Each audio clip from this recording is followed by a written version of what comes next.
നമസ്കാരം.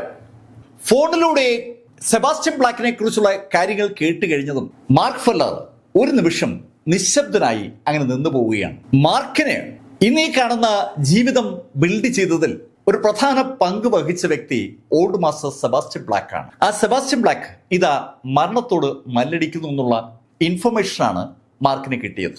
മാർക്ക് ഉടൻ തന്നെ ആ എംബറോട് യാത്ര പറഞ്ഞിട്ട് ഡീസനുമായി നേരെ പൈറോയിലേക്ക് തിരിച്ചു. മാർക്ക് പൈറോയിൽ എത്തുന്ന ആ സമയത്ത് ബ്ലാക്ക് കുടുംബത്തിന്റെ ആ വസതിയിൽ ന്യൂ സെലസ്റ്റിലെ വിവിധ ഭാഗങ്ങളിൽ നിന്ന് പ്രധാനപ്പെട്ട വ്യക്തികളൊക്കെ ഒഴുകി എത്തിക്കൊണ്ടിരിക്കുകയാണ്. സെബാസ്റ്റ്യൻ ബ്ലാക്ക് ഇതാ മരണത്തെ മുഖാമുഖം കാണുന്നു എന്നുള്ള വാർത്ത ഒരുപാട് ആളുകളെ ആകർഷിച്ചിരിക്കുകയാണ്. നേരത്തെ സെബാസ്റ്റ്യൻ ബ്ലാക്ക് മരിച്ചു എന്നുള്ള വാർത്ത അവരൊക്കെ കേട്ടിരുന്നു. പക്ഷെ അന്ന് സെബാസ്റ്റ്യൻ ബ്ലാക്കിന്റെ ബോഡി കാണാനോ ആ ബോഡിക്ക് മുന്നിൽ അവരുടെ അനുശോചനം അറിയിക്കാനോ അവർക്കാർക്കും പറ്റിയിരുന്നില്ല. അതുകൊണ്ട് തന്നെ ഇപ്രാവശ്യം സെബാസ്റ്റ്യൻ ബ്ലാക്കിന്റെ മരണത്തെക്കുറിച്ചുള്ള സൂചന കിട്ടിയതും പ്രമുഖരായ ആളുകളൊക്കെ ബ്ലാക്ക് കുടുംബത്തിലേക്ക് ഒഴുകിയെത്തി. രണ്ടാമത്തെ നിലയിൽ സെബാസ്റ്റ്യൻ ബ്ലാക്ക് ആ കട്ടിലിൽ അങ്ങനെ കിടക്കുകയാണ്. താഴത്തെ നിലയിൽ ഒരുപാട് പ്രമുഖരുണ്ട്. ആ ആളുകളോട് സംസാരിച്ചുകൊണ്ട് ഓൾഡ് മാസ്റ്റർ സെബാസ്റ്റ്യൻ ബ്ലാക്കിന്റെ മക്കൾ സജീവമായിട്ട് തന്നെ അവിടെ ഉണ്ട്. അല്പം മാറി ഈ ശബ്ദഘോഷങ്ങളിലൊന്നും ബന്ധപ്പെടാതെ ഷാൻഹായ് ഒരു സിഗരറ്റും പുകച്ചങ്ങനെ നിൽക്കുകയാണ്. അയാളുടെ മുഖത്തുനിന്ന് അയാളുടെ ഉള്ളിലുള്ള ഭാവം വായിച്ചെടുക്കുക എന്ന് പറഞ്ഞാൽ അത് ഒത്തിരി ബുദ്ധിമുട്ടുള്ള കാര്യമാണ്. എന്തൊക്കെയോ ഓർമ്മകളും വികാരങ്ങളും ഷാൻഹായിയുടെ മനസ്സിലൂടെ കടന്നു പോവുകയാണ്. ഓരോ സിഗരറ്റും അണയുന്നത് ശരിക്കും അയാൾ അറിയുന്നില്ല എന്ന് പറയാം. പുക ലഭിക്കാതെ വരുന്നതും അയാൾ അടുത്ത സിഗരറ്റ് എടുത്ത് കൊളുത്തുകയാണ്. ഷാൻഹായ് ആരോട് സംസാരിക്കാതെ ജനാലിലൂടെ പുറത്തേക്ക് നോക്കി അങ്ങനെ നിൽക്കുന്നത് കൊണ്ട് പൊതുവെ ആളുകൾ ആരും ഷാൻഹായുടെ അടുത്തേക്ക് ചെല്ലുന്നുമില്ല. ദുഃഖം തളം കെട്ടി നിൽക്കുന്ന ആ അന്തരീക്ഷത്തിലേക്കാണ് മാർക്ക് ഫെല്ലർ കടന്നു വരുന്നത്. മാർക്കിനെ കണ്ടതും ആ ഹാളിലുണ്ടായിരുന്ന ആളുകളൊക്കെ ചാടി എണീറ്റു. ഒരു വല്ലാത്ത ബഹുമാനം അവരുടെ ആ ചാടി എണീക്കിൽ കാണുന്ന ആർക്കും മനസ്സിലാവും. ശബ്ദം കേട്ട് ഷാൻഹായ് തിരിഞ്ഞു നോക്കുമ്പോൾ മാർക്ക് ഫെല്ലർ ആ ഹാളിലൂടെ മുകളിലത്തെ നിലയിലേക്ക് നടക്കുന്നതാണ് ഷാൻഹായ് കണ്ടത്. ഷാൻഹായ് ഉടനെ ഓടി മാർക്കിനടുത്തെത്തി. മാർക്ക്, നീ എത്തിയല്ലോ. അങ്ങനെ ഷാൻഹായ് പറയുമ്പോഴേക്കും മാർക്ക് സ്റ്റെപ്പ് കയറി തുടങ്ങി. ഷാൻഹായും മാർക്കിനൊപ്പം കയറി മുകളിലെത്തി. ഷാൻഹായുടെ പുറകെ ഷാൻഹായുടെ സഹോദരന്മാരും മുകളിലേക്ക് എത്തിയിട്ടുണ്ട്. മാർക്ക് വന്നതോടുകൂടി എല്ലാവർക്കും എന്തോ ഒരു ഉത്സാഹം വന്നതുപോലെ മാർക്ക് ഫെല്ലർ അതിവേഗം ഓൾഡ് മാസ്റ്റർ സെബാസ്റ്റ്യൻ ബ്ലാക്കിന്റെ ആ കിടക്കയിലെത്തി. ആ കിടക്കയിലേക്ക് മാർക്ക് ഇരുന്നപ്പോൾ ആ കിടക്കയിലേക്ക് മാർക്ക് ഇരുന്ന നിമിഷം തന്നെ അതുവരെ ദൃശ്യമല്ലാതിരുന്ന ഒരു കാര്യം സെബാസ്റ്റ്യൻ ബ്ലാക്കിന്റെ മുഖത്ത് ദൃശ്യമായി. മാർക്ക് ആ കിടക്കയിൽ ഇരുന്ന നിമിഷത്തിൽ തന്നെ അതുവരെ സെബാസ്റ്റ്യൻ ബ്ലാക്കിന്റെ മുഖത്തുനിന്ന് ഒടിഞ്ഞു നിന്നിരുന്ന ഒരു സംഭവം അവിടെ ഉണ്ടാവുകയാണ്. സെബാസ്റ്റ്യൻ ബ്ലാക്കിന്റെ കണ്ണുകളിലും മുഖത്തും ഒരു പുഞ്ചിരി വിരിഞ്ഞു. ശരിക്കും താൻ കാണാൻ ആഗ്രഹിച്ചിരുന്ന ആള് ഇതാ അടുത്തെത്തിയതിന്റെ ഒരു സന്തോഷമാണ് സെബാസ്റ്റ്യൻ ബ്ലാക്കിന്റെ കണ്ണുകളിൽ കാണുന്നത്. ഓൾഡ് മാസ്റ്റർ സെബാസ്റ്റ്യൻ ബ്ലാക്ക് ചിരിച്ചുകൊണ്ട് മാർക്കിനോട് പറഞ്ഞു, ഏയ് മാർക്ക്, നീ വന്നല്ലോ, എനിക്ക് ഒത്തിരി സന്തോഷമായി. അത് കേട്ടതും മാർക്ക് ഫെല്ലർ സെബാസ്റ്റ്യൻ ബ്ലാക്കിന്റെ കയ്യിൽ അത് പിടിച്ചു. മാർക്ക് സെബാസ്റ്റ്യൻ ബ്ലാക്കിന്റെ കയ്യിലേക്ക് പിടിക്കുമ്പോൾ മാർക്ക് ശരിക്കും സൂക്ഷ്മമായി സെബാസ്റ്റ്യൻ ബ്ലാക്കിനെ ഒന്ന് സ്കാൻ ചെയ്യുന്നുണ്ട്. മാർക്ക് ഫെല്ലർ സെബാസ്റ്റ്യൻ ബ്ലാക്കിന് ജീവൻ തിരിച്ചു കൊടുത്തത് ഒരു ചെറുപ്പക്കാരന്റെ ബോഡിയിലൂടെയാണ്. പക്ഷെ ഇപ്പോ മാർക്ക് കാണുന്ന സെബാസ്റ്റ്യൻ ബ്ലാക്ക് തികച്ചും വയസ്സനാണ്. നല്ല പ്രായം സെബാസ്റ്റ്യൻ ബ്ലാക്കിൽ ഫീൽ ചെയ്യും. അയാളുടെ ബോഡിയുടെ ചെറുപ്പമെല്ലാം നഷ്ടമായിരിക്കുകയാണ്. മാർക്ക് കൗതുകത്തോടെ ആ മുഖത്തേക്കും കൈകളിലേക്കും നോക്കിയിട്ട് സെബാസ്റ്റ്യൻ ബ്ലാക്കിനോട് പറഞ്ഞു, ഓൾഡ് മാസ്റ്റർ, അങ്ങ് സങ്കടപ്പെടരുത്. ഏയ് മാർക്ക്, എനിക്കെന്ത് സങ്കടം, ഞാൻ നീ കൂടി വരാൻ കാത്തിരിക്കുകയായിരുന്നു. അങ്ങനെ പറഞ്ഞിട്ട് സെബാസ്റ്റ്യൻ ബ്ലാക്ക് ചുറ്റും നോക്കിയതും ഓൾഡ് മാസ്റ്റർ സെബാസ്റ്റ്യൻ ബ്ലാക്കിന്റെ ആ 4 പുത്രന്മാരും ആ കിടക്കയ്ക്ക് അരികിലേക്ക് വന്നു. 4 പുത്രന്മാരും ആ കിടക്കയ്ക്ക് ചുറ്റുമായി നിൽക്കുമ്പോൾ മറ്റ് പ്രധാനപ്പെട്ട ആളുകളൊക്കെ ആ ഹാളിൽ തന്നെ റൗണ്ട് ചെയ്ത് നിൽക്കുകയാണ്. ഓൾഡ് മാസ്റ്റർ സെബാസ്റ്റ്യൻ ബ്ലാക്ക് വളരെ പ്രധാനപ്പെട്ട എന്തോ പറയാൻ പോവുകയാണെന്ന് അയാളുടെ മുഖഭാവം വിളിച്ചു പറയുകയാണ്. ഓൾഡ് മാസ്റ്റർ സെബാസ്റ്റ്യൻ ബ്ലാക്ക് മാർക്കിന്റെ സഹായത്താൽ ഒരു തലയണ എടുത്ത് ചാരി വെച്ച് അതിലേക്ക് ചാരിയിരുന്നു. അസുഖബാധിതനായി കിടന്നിരുന്ന സെബാസ്റ്റ്യൻ ബ്ലാക്ക് അല്ല ഇപ്പോൾ അവിടെ ചാരിയിരിക്കുന്ന സെബാസ്റ്റ്യൻ ബ്ലാക്ക്. അങ്ങനെ ആ കാഴ്ചയെ ആളുകൾക്ക് വിലയിരുത്താൻ പറ്റും. മാർക്ക് വന്നതോടുകൂടി ഒരു അഡീഷണൽ ഊർജം ആ പ്രായമുള്ള മനുഷ്യന്റെ ബോഡിയിലേക്ക് കയറിയിരിക്കുകയാണ്. ചാരി സുഖമായി ഇരുന്ന സെബാസ്റ്റ്യൻ ബ്ലാക്ക് എല്ലാവരും ഒന്ന് നോക്കി. അയാളുടെ കണ്ണുകൾ ഓരോരുത്തരായി ഇങ്ങനെ സ്കാൻ ചെയ്യുകയാണ്. സ്കാൻ ചെയ്ത് അവസാനം ആ കണ്ണുകൾ മാർക്ക് ഫെല്ലറിൽ വന്ന് തറച്ചു. അതിനുശേഷം അയാൾ എല്ലാവരോടായിട്ട് പറഞ്ഞു, നിങ്ങൾക്ക് എല്ലാവർക്കും ഒരു കാര്യം അറിയാൻ താല്പര്യമുണ്ടാകും എന്നെനിക്കറിയാം. എൻ്റെ കാലശേഷം ഈ ബ്ലാക്ക് കുടുംബത്തിന്റെ ആധിപത്യം ആർക്കാണ് എന്നതിനെക്കുറിച്ച് അറിയാനാണ് നിങ്ങൾ എല്ലാവരും ആഗ്രഹിക്കുന്നതെന്നും എനിക്കറിയാം. ഞാൻ ആ കാര്യം പറയാനായിട്ടാണ് മാർക്കിനെ കൂടി വിളിക്കാൻ ആവശ്യപ്പെട്ടത്. ശരിക്കും ആ വാചകം ഷാൻഹായിൽ വല്ലാത്തൊരു ടെൻഷൻ ഉണ്ടാക്കി. ഷാൻഹായ് നിശബ്ദനായി കൈകൾ ചുരുട്ടിപ്പിടിച്ച് അവന്റെ പിതാവിനെ തന്നെ നോക്കി നിൽക്കുകയാണ്. അലോഷ്യസിനും വെക്ടറിനും ഒക്കെ അതുപോലൊരു ടെൻഷനുണ്ട്. എല്ലാവരും ആകാംക്ഷയോടുകൂടി സെബാസ്റ്റ്യനെ നോക്കുമ്പോൾ അയാൾ ഒരിക്കൽ കൂടി ഒരു നിമിഷം നിശബ്ദനായി. എന്തോ ആലോചിക്കുകയാണ് സെബാസ്റ്റ്യൻ ബ്ലാക്ക്. സെബാസ്റ്റ്യൻ ബ്ലാക്കിന്റെ ആ നിശബ്ദതയ്ക്ക് ഒരുപാട് അർത്ഥങ്ങൾ ഉള്ളതുപോലെ ഒരു ഫീൽ അവിടെ നിൽക്കുന്ന എല്ലാവർക്കും അനുഭവപ്പെടുന്നുണ്ട്. ഒരു നിമിഷത്തെ പൂർണ്ണ നിശബ്ദതയ്ക്ക് ശേഷം സെബാസ്റ്റ്യൻ ബ്ലാക്ക് ഉറക്കെ പറഞ്ഞു, എനിക്ക് സത്യമായിട്ടും ഈ കുടുംബത്തിന്റെ കടിഞ്ഞാൺ എമിലിയെ ഏൽപ്പിക്കണമെന്ന് ഒരുപാട് ആഗ്രഹമുണ്ടായിരുന്നു. സെബാസ്റ്റ്യൻ ബ്ലാക്ക് ആ വാക്കുകൾ പറയുമ്പോൾ അയാൾ അത് ഉദ്ദേശിച്ചിരുന്നുവെന്ന് അവിടെ കൂടി നിൽക്കുന്ന എല്ലാവർക്കും അറിയാം. എമിലിയോട് വല്ലാത്തൊരു കരുതൽ സെബാസ്റ്റ്യൻ ബ്ലാക്കിന് ഉണ്ടായിരുന്നു. അങ്ങനെ പറഞ്ഞതിന് ശേഷം സെബാസ്റ്റ്യൻ ബ്ലാക്ക് ഒന്ന് ദീർഘമായി നിശ്വസിച്ചു. ശ്വാസം എടുത്തതിന് ശേഷം അയാളുടെ കണ്ണുകൾ മാർക്കിലേക്ക് പതിഞ്ഞു. പക്ഷേ നിർഭാഗ്യവശാൽ എമിലി ഇപ്പൊ എവിടെയാണെന്ന് ആർക്കും അറിയില്ല. എമിലി അല്ലെങ്കിൽ പിന്നെ ആരാകണം എൻ്റെ ഈ കുടുംബത്തെ നയിക്കേണ്ടതെന്നും ഞാൻ ആലോചിച്ചിരുന്നു. ഞാൻ അതിന് കണ്ടെത്തിയ ഉത്തരം മിസ്റ്റർ മാർക്ക് ഫെല്ലറാണ്. അടുത്ത അനന്തരാവകാശി ആക്കാൻ ആഗ്രഹിക്കുന്നത് മാർക്ക് ഫെല്ലറെയാണെന്ന് സെബാസ്റ്റ്യൻ ബ്ലാക്ക് പറഞ്ഞതും ഷാൻഹായ് അയാൾ പോലും അറിയാതെ പുറകോട്ട് നീങ്ങിപ്പോവുകയാണ്. പക്ഷെ ആ നിമിഷത്തിൽ അയാൾ മാർക്ക് ഫെല്ലറുടെ ശബ്ദം കേട്ടു. ഹേയ് ഹോൾഡ് മാസ്റ്റർ, അതെന്തായാലും വേണ്ട. ഒരു കാരണവശാലും നിങ്ങളുടെ ഈ കുടുംബത്തിന്റെ തലപ്പത്തേക്ക് ഞാൻ വരത്തില്ല. മാർക്ക്, അതെനിക്കറിയാം. ഞാൻ ആ പറയുന്ന ഒഴുക്കിലങ്ങ് പറഞ്ഞേ ഉള്ളൂ. എമിലിയും നീയും അല്ലെങ്കിൽ പിന്നെ ആരാകണം ഈ കുടുംബത്തെ നയിക്കേണ്ടത്? അതും ഞാൻ ആലോചിച്ചു. എനിക്ക് 4 മക്കളാണ്. ഇവൽ ആരാകണം എൻ്റെ ഈ ബ്ലാക്ക് കുടുംബത്തെ നയിക്കേണ്ടതെന്ന് ആലോചിക്കുമ്പോൾ എനിക്ക് ധൈര്യപൂർവ്വം തിരഞ്ഞെടുക്കാൻ കഴിയുന്നത് ഒരേ ആളെയാണ്. സെബാസ്റ്റ്യൻ ബ്ലാക്ക് ആ വാചകം പറഞ്ഞു നിർത്തുമ്പോഴേക്കും തിരിഞ്ഞു നടന്ന ഷാൻഹായ് തിരിച്ചോടി ആ ബെഡിനടുത്തേക്ക് എത്തിക്കഴിഞ്ഞു. ഇപ്പൊ ആ 4 ആൺമക്കൾക്കും വല്ലാത്തൊരു ആകാംക്ഷയുണ്ട്. സെബാസ്റ്റ്യൻ ബ്ലാക്കിന്റെ കണ്ണുകൾ ആ 4 പേരെയും ഒന്ന് സ്കാൻ ചെയ്ത് അവസാനം ആ കണ്ണുകൾ ഷാൻഹായിൽ ഒന്ന് പതിച്ചു. ഷാൻഹായ്, ഈ കുടുംബത്തെ നയിക്കാൻ എല്ലാ അർത്ഥത്തിലും യോഗ്യൻ നീയാണ്. നിന്നെ ഞാൻ ആ ചുമതല ഏൽപ്പിക്കുന്നു. ഷാൻഹായ്, നീ നിന്റെ അനുജന്മാരെ ശരിക്കും കാര്യമായി പരിഗണിക്കണം. ശരിക്കും ആ നിമിഷത്തിൽ ഷാൻഹായുടെ ഹൃദയം പെരുമ്പറ പോലെ ഇടിച്ചുകൊണ്ടിരിക്കുകയായിരുന്നു. അപ്പോഴാണ് അയാൾ ആ വാക്കുകൾ കേട്ടത്. പെട്ടെന്ന് ഷാൻഹായ് സെബാസ്റ്റ്യൻ ബ്ലാക്കിനെ കയ്യിലേക്ക് പിടിച്ചു. അച്ഛാ, ഞാൻ വാക്ക് തരുന്നു, എൻ്റെ അനുജന്മാരെ ഞാൻ എന്നെപ്പോലെ തന്നെ പരിഗണിക്കുകയും അവർക്ക് എല്ലാ നന്മകളും ലഭിക്കുന്നു എന്ന് ഉറപ്പാക്കുകയും ചെയ്യും. ഷാൻഹായ് അത് പറയുമ്പോൾ അയാൾ അത് ഉദ്ദേശിക്കുന്നുവെന്ന് അയാളുടെ ആ വാക്കുകൾ വിളിച്ചു പറയുന്നുണ്ട്. ഒരു തരത്തിലുമുള്ള കള്ളത്തരവും ആ വാക്കുകളിൽ ഇല്ലാന്ന് അത് കേൾക്കുന്ന സമയത്ത് അത് കേൾക്കുന്ന മാർക്കിനും തോന്നി. ഷാൻഹായ് അത് പറഞ്ഞതും സെബാസ്റ്റ്യൻ ബ്ലാക്ക് എല്ലാവരോടായി പറഞ്ഞു, ഓക്കെ, ഇനി നിങ്ങൾ എല്ലാവരും പുറത്തേക്ക് വെക്കോളൂ. എല്ലാവരും പുറത്തേക്ക് പോകാനായി എണീറ്റപ്പോ മാർക്കും എണീറ്റു. മാർക്ക് എണീക്കുന്നുണ്ടതും സെബാസ്റ്റ്യൻ ബ്ലാക്ക് മാർക്കിനോടായി പറഞ്ഞു, ഏയ് മാർക്ക്, നീ അവിടെ ഇരിക്കും. അത് കേട്ടതും മാർക്ക് ഫെല്ലർ വീണ്ടും ആ കിടക്കയിലേക്ക് ഇരുന്നു. ബാക്കിയുള്ള ആളുകളൊക്കെ ആ മുറിയിൽ നിന്ന് പുറത്തേക്ക് നീങ്ങി. ഷാൻഹായും സഹോദരന്മാരും മാത്രമല്ല, അവിടെയുള്ള ജോലിക്കാരും മെഡിസിൻ വിഭാഗത്തിന്റെ ചുമതല വഹിക്കുന്ന ആളുകളും ഒക്കെ ആ മുറിയിൽ നിന്ന് പുറത്തേക്ക് ഇറങ്ങി. മുഴുവൻ ആളുകളും അവിടെ നിന്ന് ഒഴിഞ്ഞു എന്ന് മനസ്സിലായതും സെബാസ്റ്റ്യൻ ബ്ലാക്ക് മാർക്കിനോടായി പറഞ്ഞു, മാർക്ക്, സത്യമായിട്ടും എനിക്ക് എമിലിയെ മിസ് ചെയ്യുന്നുണ്ട്. എമിലിയുടെ ഭാവിയെക്കുറിച്ച് ആലോചിക്കുമ്പോൾ എനിക്ക് ഒരുപാട് ടെൻഷനും ഉണ്ട്. ഓൾമാസ്റ്റർ, അതിനെക്കുറിച്ച് അങ്ങ് ആലോചിച്ച് ടെൻഷൻ അടിക്കണ്ട. എമിലിക്ക് ഒന്നും സംഭവിക്കില്ല. അവൾ പൂർണ്ണമായും സുരക്ഷിതയാണ്. അവൾക്ക് ഒരു ആപത്തും വരാതെ നോക്കാൻ ഞാനുമുണ്ട്. മാർക്ക് ഫെല്ലർ അങ്ങനെ പറഞ്ഞതും സെബാസ്റ്റ്യൻ ബ്ലാക്ക് മാർക്കിന്റെ കൈ എടുത്ത് അയാളുടെ കയ്യിലേക്ക് വെച്ചു. മാർക്കിന്റെ കൈ എടുത്ത് തന്റെ കൈക്കകത്തേക്ക് വെച്ചിട്ട് ആ കൈയിൽ അയാൾ ഇങ്ങനെ അമർത്തി പിടിച്ചു. മാർക്ക്, എനിക്കറിയാം എന്റെ സെലക്ഷൻ തെറ്റിയില്ല എന്ന്. മാർക്ക്, ഇനി ഞാൻ അല്പനേരം ഒന്ന് വിശ്രമിക്കട്ടെ, നീ താഴേക്ക് ചെല്ല്. അങ്ങനെ സെബാസ്റ്റ്യൻ ബ്ലാക്ക് പറഞ്ഞതും മാർക്ക് ഫെല്ലർ ആ തലയണ ഒരിക്കൽ കൂടി ആ കട്ടിലേക്ക് വെച്ചതിന് ശേഷം സെബാസ്റ്റ്യൻ ബ്ലാക്കിനെ ആ കിടക്കിലേക്ക് കിടത്തി. മാർക്കിനെ നോക്കി പുഞ്ചിരിച്ച സെബാസ്റ്റ്യൻ ബ്ലാക്കിന് പുഞ്ചിരി കൊണ്ട് തന്നെ മറുപടി കൊടുത്തുകൊണ്ട് മാർക്ക് ഫെല്ലർ ആ 2ാമത്തെ നിലയിൽ നിന്ന് താഴത്തെ നിലയിലേക്ക് ഇറങ്ങി. മാർക്ക് ആ പടിക്കെട്ടുകളിൽ ഇറങ്ങി വരുമ്പോൾ അവിടെ ആളുകളൊക്കെ ആകാംക്ഷയോടെ കാത്തിരിക്കുകയാണ്. സെബാസ്റ്റ്യൻ ബ്ലാക്കിന്റെ മരണം ഇപ്പൊ സംഭവിക്കുമെന്ന പ്രതീക്ഷയിലാണ് അവർ കാത്തിരിക്കുന്നത്. പക്ഷേ മാർക്ക് ഫെല്ലർ വന്നതോടുകൂടി കഥകളാകെ മാറിയെന്ന് താഴെ ഒരു സംസാരം നടക്കുകയാണ്. മാർക്ക് ഫെല്ലർ വന്നപ്പോൾ മുതൽ സെബാസ്റ്റ്യൻ ബ്ലാക്കിന് വല്ലാത്തൊരു ഉന്മേഷം വന്നിരിക്കുകയാണ്. അത് മനസ്സിലാക്കിയ ഷാൻഹായി മാർക്ക് ഫെല്ലർ താഴെ എത്തിയതും ഓടി മാർക്കിന്റെ അടുത്തെത്തി. Mark, thank you mark, thank you. അയാൾക്ക് വേറെ ഒന്നും പറയാൻ കഴിയുന്നില്ല.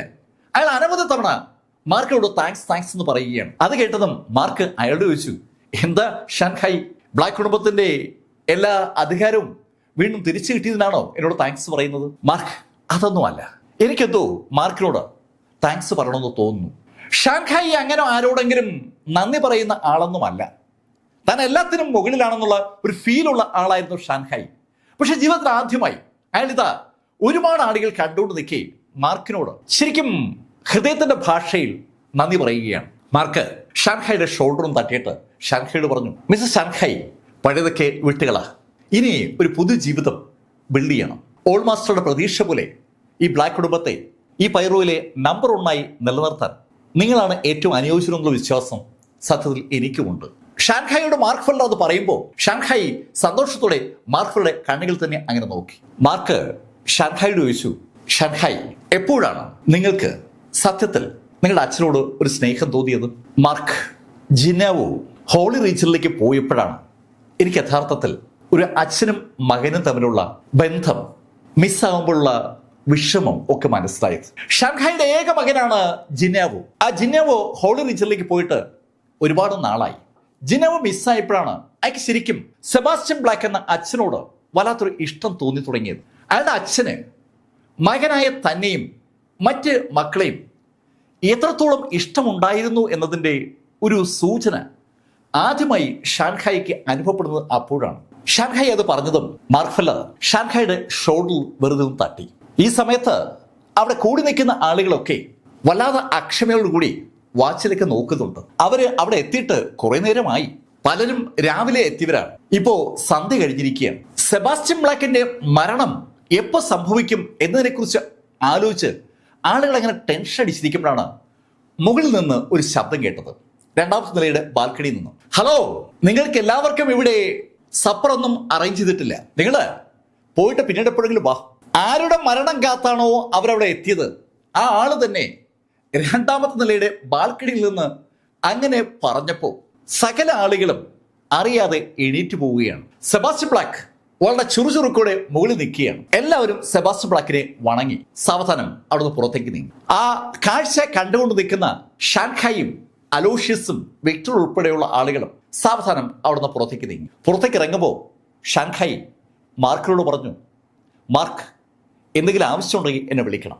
മാർക്ക് ഫെല്ലർ എന്തായാലും ആ വസതി തന്നെ ഉണ്ടാകുമെന്ന് ഷാൻഹായിക്ക് പൂർണ്ണ ഉറപ്പാണ്. അതുകൊണ്ടാണ് ഷാൻഹായി അങ്ങനെ പറഞ്ഞത്. ഷാൻഹായും പോയി കഴിഞ്ഞതും സെബാസ്റ്റ്യൻ ബ്ലാക്ക് മാർക്കിനോട് പറഞ്ഞു, മാർക്ക്, കയറുവാ, നമുക്കൊന്ന് ചെസ് കളിക്കാം. അത് കേട്ടതും മാർക്ക് ഫെല്ലർ പടികൾ കയറി മുകളിലെത്തി.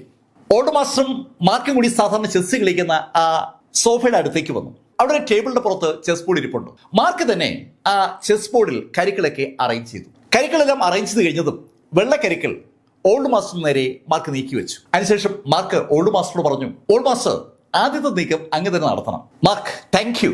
അങ്ങനെ പറഞ്ഞിട്ട് ഓൾഡ് മാസ്റ്റർ വളരെ ശ്രദ്ധിച്ച് ഒരു കാലാളിനെ 2 കളം മുന്നിലേക്ക് നീക്കി. രാജ്ഞിയുടെ തൊട്ടുമുള്ള കാലാളിനെ 2 കളം മുന്നിലേക്ക് നീക്കുന്ന ആ കളി സെബാസ്റ്റ്യൻ ബ്ലാക്കിന് ഇഷ്ടമുള്ള ഒരു നീക്കമാണ്. മാർക്കിന് അതറിയാം.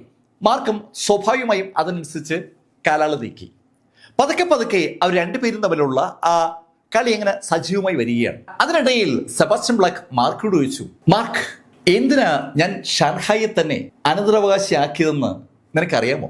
സെബാസ്റ്റ്യൻ ബ്ലാക്കിന്റെ ചോദ്യത്തിന് ഒരു നിമിഷം ആലോചിച്ച ശേഷം മാർക്ക് ഒരു ഉത്തരം പറഞ്ഞു. ഓൾഡ് മാസ്റ്റർ, ഇവിടെ ഈ ന്യൂ സെലസ്റ്ററിൽ ശരിക്കും വേരുകൾ ഉള്ളത് ഷാൻഹായിക്കാണ്. ഷാൻഹായി അതിശക്തനുമാണ്, അതേസമയത്ത് കുശാഗ്ര ബുദ്ധിക്കാരനുമാണ്. അത്രയും സാമർഥ്യം അങ്ങയുടെ ബാക്കിയുള്ള 3 മക്കളിലും ഉണ്ടോയെന്ന് ചോദിച്ചാൽ ഇല്ല എന്നേ പറയാൻ പറ്റൂ. അങ്ങ് വേറെ ആർക്കെങ്കിലും ഈ ബ്ലാക്ക് കുടുംബത്തിന്റെ അധികാരം കൈമാറിയാലും ഷാൻഹായിയോട് അവർ ഫൈറ്റ് ചെയ്യേണ്ടി വരും.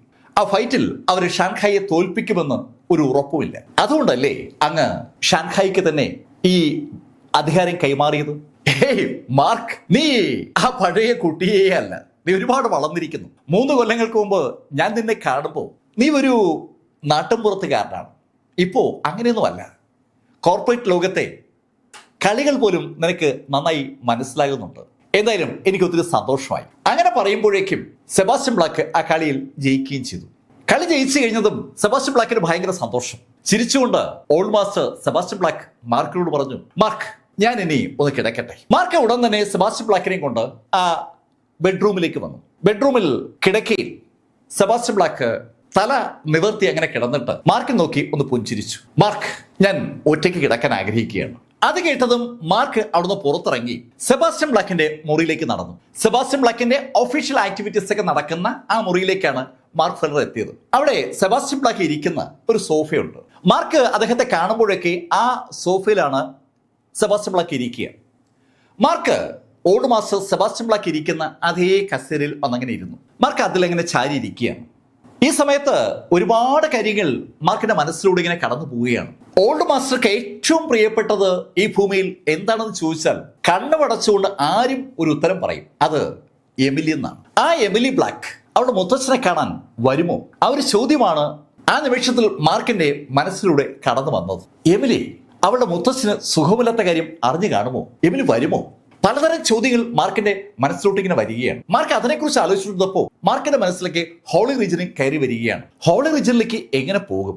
8 ഫ്ലാഗ് ഉണ്ടെങ്കിൽ മാർക്കിന് പോകാൻ പറ്റും. ഇപ്പൊ മാർക്കിന്റെ കയ്യിൽ 4 ഫ്ലാഗേ ഉള്ളൂ. ബാക്കി 4 ടെലിപ്പോർട്ടേഷൻ ഫ്ലാഗ് കൂടി ഉണ്ടെങ്കിൽ ഏതെങ്കിലും ഒരു പ്ലാറ്റ്ഫോമിലൂടെ മാർക്കിന് ഹോളി റീജിയനിലേക്ക് പോവാം. ആ ഫ്ലാഗുകൾ എവിടെയായിരിക്കും ഉള്ളത്? ഫ്ലാഗുകൾ ലഭിക്കുന്നില്ലെങ്കിൽ പിന്നെ ഒറ്റ ഓപ്ഷനേ ഉള്ളൂ. ഹോളി റീജിയനിൽ നിന്ന് ആരെങ്കിലും ഭൂമിയിലുള്ള ആളുകളെ ഹോളി റീജിയനിലേക്ക് റിക്രൂട്ട് ചെയ്യാനായി എത്തണം. അവരെപ്പോ വരുമെന്നോ എന്ന് വരുമെന്നോ ഒരു പിടിയുമില്ല. അതിനെക്കുറിച്ചൊക്കെ ആലോചിച്ചുകൊണ്ടിരുന്ന മാർക്കിന്റെ കണ്ണുകൾ പതുക്കെ അടഞ്ഞു. ഒരുപാട് ദൂരത്തുനിന്ന് യാത്ര ചെയ്താണ് മാർക്ക് ഫെല്ലർ ന്യൂ സെലസ്റ്റിൽ എത്തിയത്. ന്യൂ സെലസ്റ്റ് എയർപോർട്ടിൽ ഇറങ്ങിയതും അവിടുന്ന് അതിവേഗം ജിങ്ദുലെ ബ്ലാക്ക് കുടുംബത്തിലേക്ക് മാർക്ക് ഓടിയെത്തുകയായിരുന്നു. അതുകൊണ്ട് തന്നെ ഒരു ക്ഷീണം മാർക്കിനുണ്ട്. മാർക്കിന്റെ കണ്ണുകൾ മാർക്ക് പോലും അറിയാതെ അങ്ങനെ അടയുകയായിരുന്നു. കണ്ണുകൾ അടഞ്ഞു തുടങ്ങിയതും പതുക്കെ പതുക്കെ മാർക്കിന്റെ മനസ്സിലേക്ക് സുന്ദരമായ ആ മുഖം കയറി വന്നു. സാക്ഷാൽ എമിലി ബ്ലാക്കിന്റെ മുഖമാണ് മാർക്കിന്റെ മനസ്സിലോട്ട് കടന്നു വന്നത്. എമിലി ബ്ലാക്കും മാർക്കും കൂടി ആദ്യമായി ഈ ജിങ്ദുലെ വസതിയിൽ ഗേറ്റിൽ നിന്ന് കാറിലൂടെ വന്ന ആ രംഗമൊക്കെ മാർക്കിന്റെ മനസ്സിലേക്ക് വരികയാണ്. ആദ്യമായി മാർക്ക് എമിലെ കണ്ട ആ രംഗം അതും മാർക്കിന്റെ മനസ്സിലേക്ക് വന്നു. അതങ്ങ് മിഡിൽ സിറ്റിയിലാണ്. ഇടവിട്ടാണ് വിഷ്വലുകൾ മാർക്കിന്റെ മനസ്സിലേക്ക് വന്നുകൊണ്ടിരിക്കുന്നത്. എമിലെ തന്നെ ആലോചിച്ചിരുന്ന മാർക്കിന് പെട്ടെന്നാണ് തികച്ചും പരിചിതമായ ഒരു ഗന്ധം അനുഭവപ്പെട്ടത്. ആ ഗന്ധം അനുഭവപ്പെട്ടതും മാർക്ക് ഞെട്ടി കണ്ണു തുറന്ന മാർക്ക് കാണുന്നത് അവിശ്വസനീയമായ ഒരു കാഴ്ചയാണ്. ബ്ലാക്ക് കുടുംബത്തിന്റെ കൂറ്റൻ ബംഗ്ലാവിലെ 2ാമത്തെ നിലയിലെ ഒരു ജനാലയിലൂടെ എന്തോ അകത്തേക്ക് വന്നതുപോലെയാണ് മാർക്കിന് ആദ്യം തോന്നിയത്. ശരിക്കും ഒരു ഇരുട്ട് അകത്തേക്ക് വന്നതായിട്ടാണ് മാർക്കിന് ആദ്യം തോന്നിയത്. പുറത്ത് നല്ല നിലാവെളിച്ചമുണ്ട്. ആ നിലാവെളിച്ചത്തിൽ നിന്ന് കറുത്ത എന്തോ ആ മുറിക്കുള്ളിലേക്ക് വന്നു എന്ന് തോന്നിയ മാർക്ക് ചാടി എണീക്കുമ്പോൾ മാർക്കിന് ഇപ്പോ കുറച്ചുകൂടി വ്യക്തമായ ഒരു കാഴ്ച കാണാൻ പറ്റുന്നുണ്ട്. കറുത്ത വസ്ത്രം ധരിച്ച 3 ആളുകൾ സെബാസ്റ്റ്യൻ ബ്ലാക്കിന്റെ മുറിക്ക് നേരെ നടക്കുന്നതാണ് മാർക്ക് കണ്ടത്. അത് കണ്ടതും മാർക്ക് ആ ആഗതരെ തടയാൻ വേണ്ടി സെബാസ്റ്റ്യൻ ബ്ലാക്കിന്റെ മുറിക്ക് മുന്നിലേക്ക് ഓടിയെത്തി. മാർക്ക് ആ ആഗതരെ തടഞ്ഞങ്ങനെ നിന്നതും മുന്നിൽ വന്ന ആ 2 കറുത്ത രൂപങ്ങൾ മാർക്കിന്റെ ഇരു കൈകളിലുമായി പിടിച്ചു. മാർക്കിന്റെ കൈകളിലേക്ക് അവർ പിടിച്ചതും മാർക്കിന് ഒരു കാര്യം മനസ്സിലായി. തന്നെ പിടിച്ചിരിക്കുന്ന ആളുകൾ ശക്തരാണ്. അവരെത്ര ശക്തരാണെങ്കിലും സെബാസ്റ്റ്യൻ ബ്ലാക്കിന്റെ മുറിയിലേക്ക് അനുവാദമില്ലാതെ കടക്കാൻ അനുവദിക്കില്ല എന്ന് തീരുമാനിച്ച മാർക്ക് കൈ ശരിക്കും അനക്കാൻ ശ്രമിച്ചതും ആഗതരിൽ ഒരാൾ മാർക്കിനോട് പറഞ്ഞു, മിസ്റ്റർ മാർക്ക് ഫെല്ലർ, നിങ്ങൾ ആവശ്യമില്ലാതെ ബലം പിടിക്കരുത്. പ്രിൻസസ് വളരെ ബുദ്ധിമുട്ടിയാണ് ഇവിടം വരെ എത്തിയത്. നിങ്ങളായിട്ട് പ്രിൻസസിനെ ഒരു ശല്യം ഉണ്ടാക്കരുത്. ആ ആഗതൻ ആ വാക്കുകൾ പറയുമ്പോൾ ആ 2 കറുത്ത രൂപത്തിന്റെയും പുറകിൽ കറുത്ത ഡ്രസ് അണിഞ്ഞു നിൽക്കുന്ന ആളെ മാർക്ക് വ്യക്തമായും കണ്ടു. അത് സാക്ഷാൽ എമിലി ബ്ലാക്ക് ആണ്. മാർക്ക് അമ്പരപ്പോടെ എമിലി ബ്ലാക്കിനെ നോക്കുമ്പോൾ എമിലി മാർക്കിനെ കടന്ന് സെബാസ്റ്റ്യൻ ബ്ലാക്കിന്റെ മുറിയിലേക്ക് നീങ്ങി തുടങ്ങി. ശരിക്കും സ്തംഭിച്ചുപോയ മാർക്ക് ഫെല്ലർ പെട്ടെന്ന് വേഗം തിരിഞ്ഞ് എമിലി എന്ന് വിളിച്ചതും മാർക്കിനെ പിടിച്ചിരുന്ന ആളുകൾ ഒരിക്കൽ കൂടി മാർക്കിനോട് പറഞ്ഞു, മിസ്റ്റർ മാർക്ക്, നിങ്ങൾ പ്രിൻസസിനെ പ്രശ്നമുണ്ടാക്കരുത്. അവര് അങ്ങനെ പറഞ്ഞതും മാർക്ക് ഫെല്ലർ തിരിഞ്ഞ് അവരോട് ചോദിച്ചു, ഏയ്, നിങ്ങള് ഗാർഡിനെ കുറിച്ച് ആലോചിച്ചാണോ ഭയപ്പെടുന്നത്? മിസ്റ്റർ മാർക്ക്, നിങ്ങൾ കൂടുതൽ സംസാരിക്കാതിരിക്കുന്നതാണ് ഇപ്പോ നിങ്ങൾക്കും പ്രിൻസസിനും നല്ലത്. അവരുടെ വാക്കുകളിൽ എല്ലാം ഉണ്ട്. ആ ആഗതർ അത് പറഞ്ഞതും മാർക്ക് ഫെല്ലർ അവരുടെ കൈ വെടിവെച്ച് മുന്നോട്ട് നടന്ന് മാർക്ക് നേരത്തെ ഇരുന്ന അതേ കസേര വന്നിരുന്നു. മാർക്കിനെ തന്നെ നോക്കിക്കൊണ്ട് ആ കറുത്ത വസ്ത്രധാരികൾ എമിലി പോയ ആ മുറിയുടെ പുറത്തായി അപ്പുറവും ഇപ്പുറവും നിന്നു.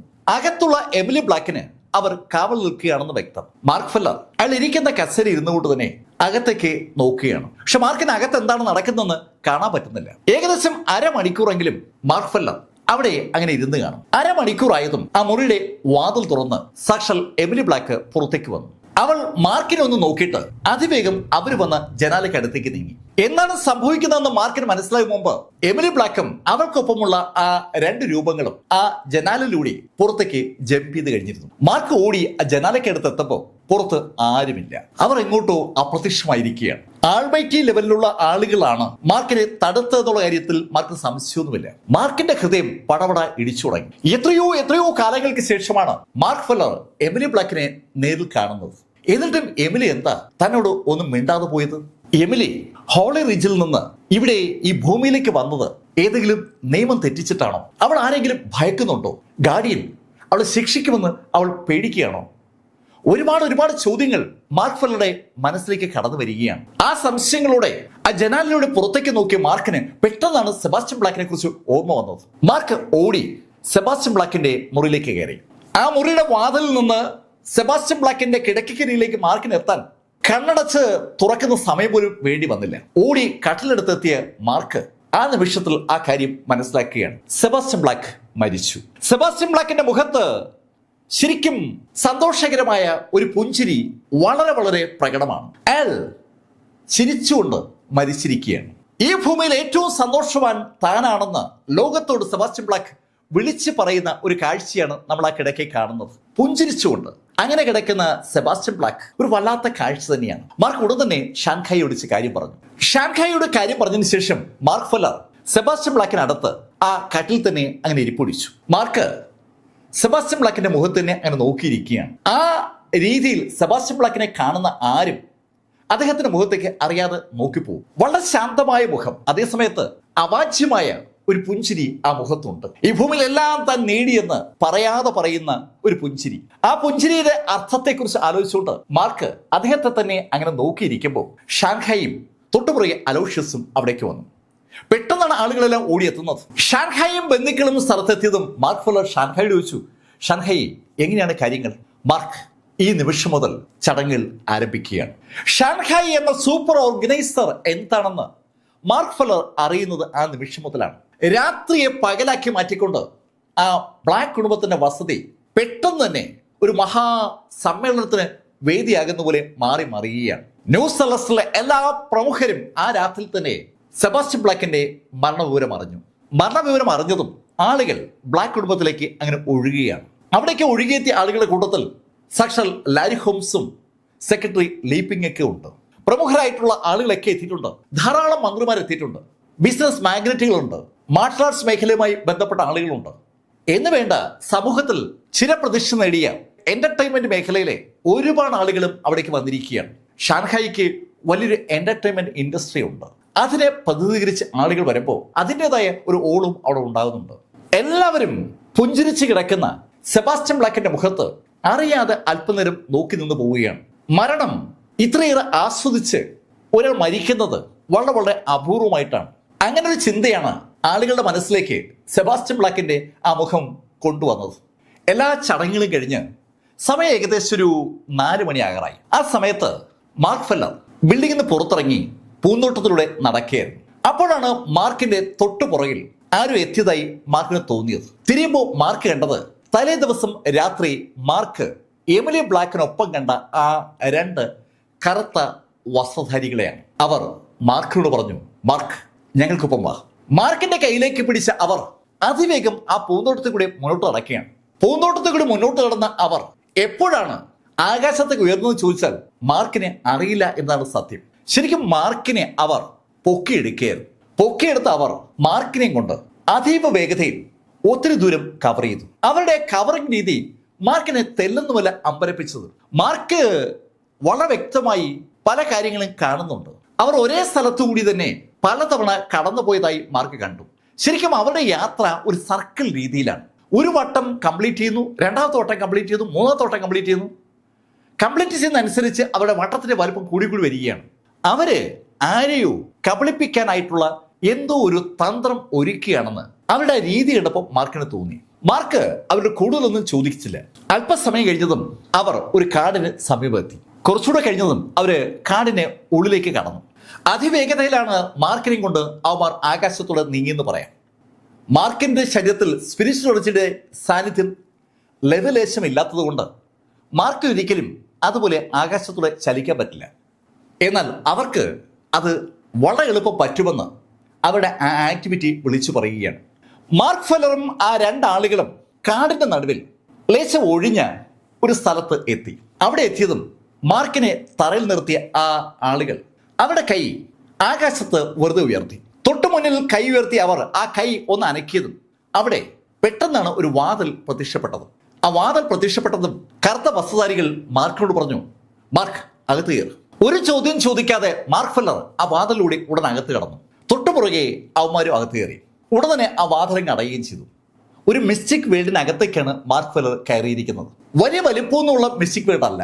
ആ വനത്തിനകത്ത് പെട്ടെന്ന് തട്ടിക്കൂട്ടിയെടുത്ത ഒരു മിസ്റ്റിക് വേൾഡിനകത്തേക്കാണ് താൻ കടന്നതെന്ന് മാർക്കിനോട് മനസ്സിലാവുകയും ചെയ്തു. മാർക്ക് ആ വാതിലിന് അടുത്ത് നിന്ന് നിൽക്കുന്ന കണ്ടതും അവർ മാർക്കിനോട് പറഞ്ഞു, മാർക്ക്, പ്രിൻസസ് പുറകിലുണ്ട്, നീ വേഗം പോയി പ്രിൻസസിനെ കാണാം. അത് കേട്ടതും മാർക്ക് ഒരൊറ്റ ഓട്ടമാണ്. അവനറിയാം ആരാണ് പ്രിൻസസ് എന്ന്. മാർക്ക് ആ മിസ്റ്റിക് വീടിനകത്തുകൂടി അകത്തേക്ക് ഓടി ചെല്ലുമ്പോ ഒരു ചെറിയ പാറയിൽ സാക്ഷാൽ എമിലി ബ്ലാക്ക് ഇരിക്കുകയാണ്. എമിലി ആ പാറയിൽ ഇരുന്നുകൊണ്ട് മുൻഭാഗത്തുള്ള വെള്ളത്തിലേക്കാ നോക്കിയിരിക്കുന്നത്. പാറയിലിരിക്കുന്ന എമിലിയുടെ പുറകുവശമേ മാർക്കിനെ കാണാൻ പറ്റും. മുടി എമിലി അങ്ങനെ നിവർത്തിയിട്ടിരിക്കുകയാണ്. പക്ഷെ ആ കാഴ്ചയിലും മാർക്കിന് എമിലിയെ മനസ്സിലാവും. മാർക്ക് അതിവേഗം ഓടി എമിലിയുടെ അടുത്തെത്തി ഉറക്കെ വിളിച്ചു, എമിലി. ശബ്ദം കേട്ട് എമിലി ബ്ലാക്ക് തിരിഞ്ഞു. ആ നിമിഷത്തിൽ അവൾ ചാടി എണീക്കുകയും ചെയ്തു. എമിലിയുടെ അടുത്ത് ഓടിയെത്തി മാർക്ക് എമിലിയെ ആലിംഗനം ചെയ്യുമ്പോൾ എമിലിയും സ്വാഭാവികമായും മാർക്കിനെ കെട്ടിപ്പിടിക്കുകയാണ്. ഏതാനും സെക്കൻഡ് നേരത്തേക്ക് അവരങ്ങനെ കെട്ടിപ്പിടിച്ചങ്ങനെ നിന്നു പോവുകയാണ്. അല്പം നേരം നീണ്ടു നിന്ന ആ നിശബ്ദതയ്ക്ക് വിരാമം ഇട്ടുകൊണ്ട് മാർക്ക് ഫെല്ലർ എമിലിയോട് പറഞ്ഞു, എമിലി, എത്ര നാളായി നിന്നെ ഒന്ന് കണ്ടിട്ട്? മാർക്ക്, അതിനെന്താ ഇപ്പൊ എന്നെ കണ്ടല്ലോ. അങ്ങനെ പറഞ്ഞുകൊണ്ട് എമിലി ബ്ലാക്ക് മാർക്കിന്റെ തലയിൽ ഒന്ന് തട്ടി. അവളുടെ ഒരു സ്ഥിരം ശൈലിയാണത്. മാർക്ക് ഫെല്ലറെ ഒരു കൊച്ചുകുട്ടിയെ പോലെ തലയിൽ തട്ടി ആശ്വസിപ്പിക്കുന്ന ഒരു ശൈലി പണ്ട് മുതലേ എമിലിക്കുണ്ട്. തന്റെ തലയിൽ എമിലി തട്ടിയതും മാർക്ക് എമിലിയുടെ പുറത്തുനിന്ന് കൈയെടുത്തിട്ട് എമിലി തന്നെ ഒന്ന് സൂക്ഷിച്ചു നോക്കി. എമിലി, ശരിക്കും എനിക്ക് വിശ്വസിക്കാൻ പറ്റുന്നില്ല. എനിക്ക് പക്ഷെ പ്രതീക്ഷയുണ്ടായിരുന്നു നീ വരുമെന്ന്. എമിലി, ഞാൻ ഉടൻ തന്നെ ഹോളി റീജിയനിലേക്ക് വരും. മാർക്ക്, ഞാനും അതാ പ്രതീക്ഷിക്കുന്നത്. മാർക്ക്, നടന്നതിനെ കുറിച്ചൊന്നും ആലോചിച്ച് ടെൻഷൻ അടിക്കണ്ട, എല്ലാം നല്ലതിനേ വരും. അങ്ങനെ എമിലി പറഞ്ഞതും മാർക്ക് ഫെല്ലർ എമിലി പിടിച്ച് ആ പാറയുടെ പുറത്തിരുത്തി. അതിനുശേഷം മാർക്ക് തല എമിലിയുടെ മടിയിലേക്ക് വെച്ച് അവിടെ ഇങ്ങനെ നീണ്ടു കിടന്നു. തന്റെ മടിയിൽ തലവെച്ച് കിടക്കുന്ന മാർക്ക് ഫെല്ലറുടെ തലമുടിയിലൂടെ വിരലൊടിക്കുന്ന എമിലിയെ തന്നെ അങ്ങനെ നോക്കി കിടക്കുകയാണ് സാക്ഷാൽ മാർക്ക് ഫെല്ലർ. അയാൾക്ക് ഈ ഭൂമിയിൽ ഏറ്റവും ഇഷ്ടമുള്ള കാര്യം അതാണ്. എമിലിയുടെ മുഖത്തേക്ക് അങ്ങനെ നോക്കിക്കൊണ്ടേയിരിക്കുക. രണ്ടുപേരും എതിരാളിയുടെ കണ്ണിലേക്ക് അങ്ങനെ നോക്കിക്കൊണ്ടിരിക്കുകയാണ്. മാർക്ക് എമിലിയോട് പറഞ്ഞു, എമിലി, ശരിക്കും നിന്നെ എനിക്ക് മിസ്സാവുകയാണ്. മാർക്ക്, എനിക്കും അങ്ങനെ തന്നെയാണ്. രണ്ടുപേരും അങ്ങനെ പല കാര്യങ്ങളും സംസാരിച്ചുകൊണ്ടിരിക്കുമ്പോൾ പുറത്തുനിന്ന് ആ കറുത്ത വസ്ത്രധാരികളിൽ ഒരാൾ അകത്തേക്ക് വന്ന് എമിലിയോട് പറഞ്ഞു, പ്രിൻസസ്, നമുക്ക് പോകാനുള്ള സമയമായി. അങ്ങനെ ആ ആള് പറഞ്ഞതും എമിലി ബ്ലാക്ക് അയാളോട് പറഞ്ഞു, ഓക്കെ ഓക്കെ ഓക്കെ ഓക്കെ എന്ന് പറഞ്ഞിട്ടും മാർക്ക് ഫെല്ലർ എണീറ്റ് മാറുന്നില്ല. Emily black മാർക്കിനെ എണീപ്പിക്കുന്നുമില്ല. എമിലിയുടെ കൈകൾ മാർക്കിന്റെ തലമുടി ഇങ്ങനെ തലോടിക്കൊണ്ടിരിക്കുകയാണ്.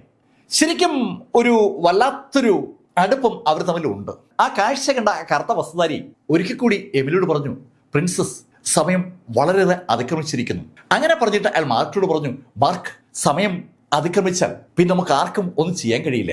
അങ്ങനെ ആ ആള് വീണ്ടും പറഞ്ഞതും മാർക്ക് എമിലിയുടെ മടിയിൽ നിന്ന് തലയെടുത്തു. അയാൾക്കറിയാം വളരെ ബുദ്ധിമുട്ടിയാണ് എമിലി ബ്ലാക്ക് അവിടെ എത്തിയതെന്ന്. എമിലിയുടെ മടിയിൽ നിന്ന് തലയെടുത്ത മാർക്ക് ഫെല്ലർ എണീറ്റ് എമിലിയെ പിടിച്ചെണീപ്പിച്ചു. അവർ രണ്ടുപേരും എണീറ്റ് ആ മിസ്റ്റിക് വേൾഡിന്റെ വാതിലിന് നേരെ നടന്നു തുടങ്ങിയ അതേ സമയത്ത് പെട്ടെന്നാണ് ആ മിസ്റ്റിക് വേൾഡ് ഒന്ന് കുലുങ്ങിയത്. ആ മിസ്റ്റിക് വേൾഡ് ഒന്ന് കുലുങ്ങിയതും ആ രണ്ട് കറുത്ത വസ്ത്രധാരികളും അതിവേഗം ഓടി വന്ന് മാർക്കിനും എമിലിക്ക് മുന്നിൽ കയറി നിന്നു.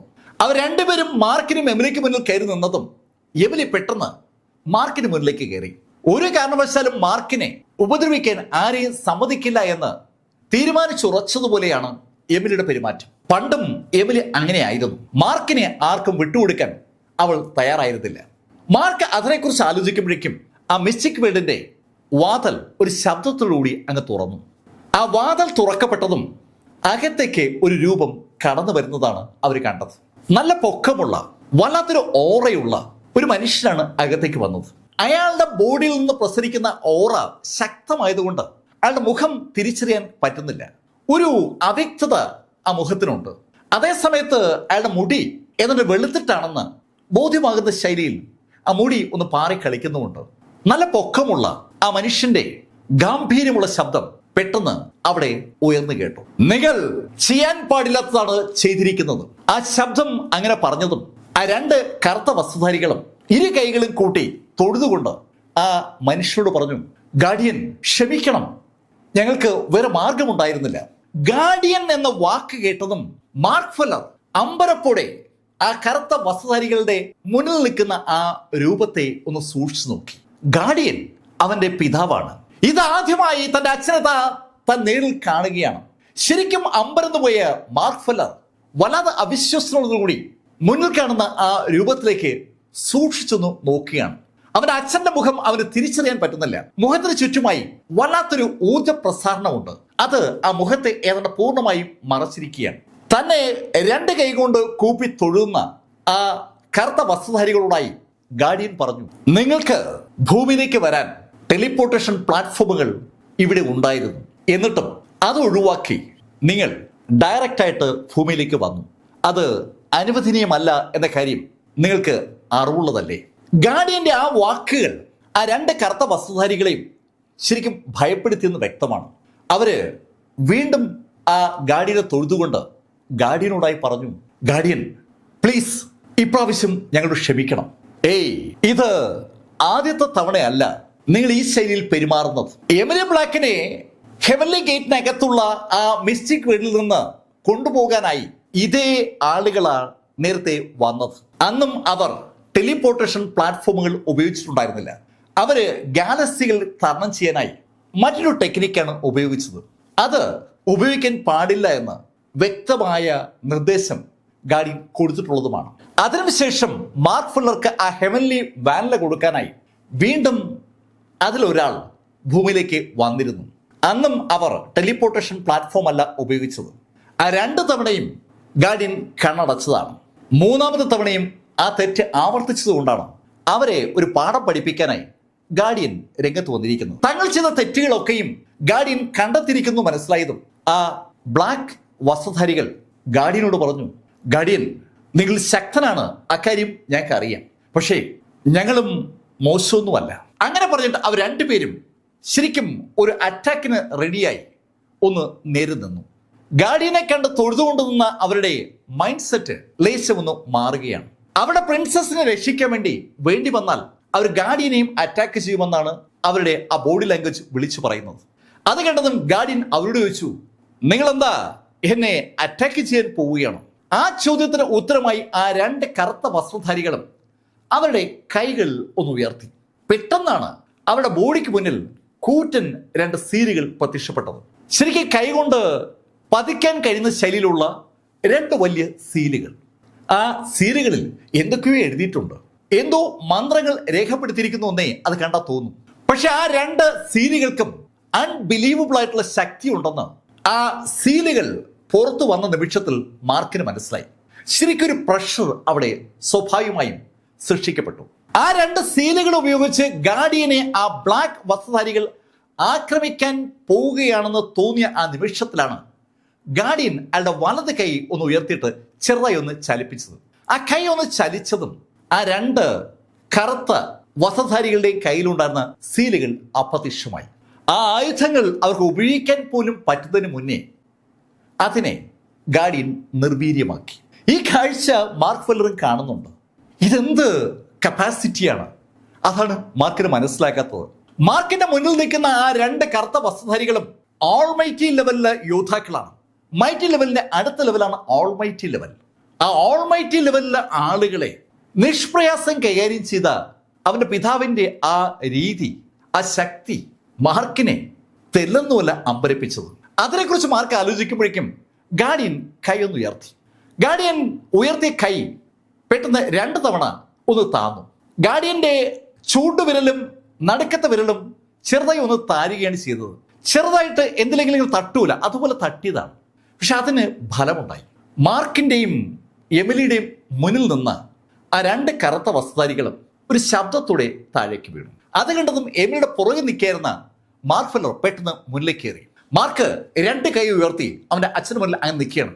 ഞാൻ എമിലിയെ വിട്ടുതരത്തില്ല. അങ്ങനെ പറഞ്ഞുകൊണ്ട് മാർക്ക് അവന്റെ അച്ഛനെ ഇടിക്കാൻ തയ്യാറായി നിൽക്കുന്നുണ്ടതും ഒരു കൗതുകം കലർന്ന പുഞ്ചിരി സാക്ഷാൽ ഗാർഡിയന്റെ കണ്ണുകളിൽ വിരിയുകയാണ്.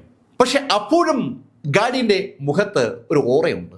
ഗാർഡിയന്റെ കണ്ണുകളിലെ ആ കൗതുകം കണ്ടതും എമിലി ബ്ലാക്ക് പെട്ടെന്ന് മുന്നോട്ട് നീങ്ങി തൊഴുതുകൊണ്ട് ഗാർഡിയനോട് പറഞ്ഞു, ക്ഷമിക്കണം അങ്കിൾ, ഇപ്രാവശ്യം ഞങ്ങളോട് ക്ഷമിക്കണം അങ്കിൾ എന്ന് എമിലി ബ്ലാക്ക് പറഞ്ഞതും ഗാർഡിയൻ പുഞ്ചിരിച്ചുകൊണ്ട് എമിലിയോട് പറഞ്ഞു, ഹേ എമിലി, നീ ശരിക്കും ഭാവിയിലെ എന്റെ മരുമകൾ തന്നെയാണ്. ഭാവിയിലെ മരുമകൾ എന്നുള്ള ഗാർഡിയന്റെ ആ വാക്കുകൾ ഒരേ സമയത്ത് രണ്ടുപേരിലും നാണം ഉണ്ടാക്കി. എമിലി ബ്ലാക്കിന്റെ മുഖം ഏതാണ്ട് ചുവന്നു തൊടുത്തപ്പോൾ അതേപോലെ തന്നെ സാക്ഷാൽ മാർക്ക് ഫെല്ലറുടെ മുഖത്തും നാണം ഇങ്ങനെ ഇരച്ചു കയറുകയാണ്. അവന്റെ പിതാവ് ഇതാ അവന്റെ സുന്ദരിയായ അവന്റെ ആ ഗേൾ ഫ്രണ്ടിന് മുന്നിൽ വെച്ച് ആ വാക്കുകൾ പറഞ്ഞപ്പോൾ അറിയാതെ രക്തം മാർക്കിന്റെ മുഖത്തേക്ക് ഇരച്ചു കയറുകയായിരുന്നു. രണ്ടുപേരും നാണത്താൽ കുളിച്ചു നിൽക്കുമ്പോൾ ഗാർഡിയൻ എമിലി ബ്ലാക്കിനോട് പറഞ്ഞു, എമിലി, നീ എൻ്റെ ഭാവി മരുമകളാകുന്നു എന്നുള്ള കാര്യം സത്യമാണ്. പക്ഷെ എന്നാലും നിയമം അത് വേറെയാണ്. ഇനി നിയമം തെറ്റിക്കാതെ നോക്കണം. അങ്കിൾ, ഞാൻ വാക്ക് തരുന്നു, ഒരു കാരണവശാലും ഇനി ഇത് ചെയ്യത്തില്ല. അങ്ങനെ എമിലി ബ്ലാക്ക് പറഞ്ഞതും ഗാർഡിയൻ മാർക്ക് ഫെല്ലറെ ഒന്ന് നോക്കിയിട്ട് അതിവേഗം പുറത്തേക്ക് നടന്നു.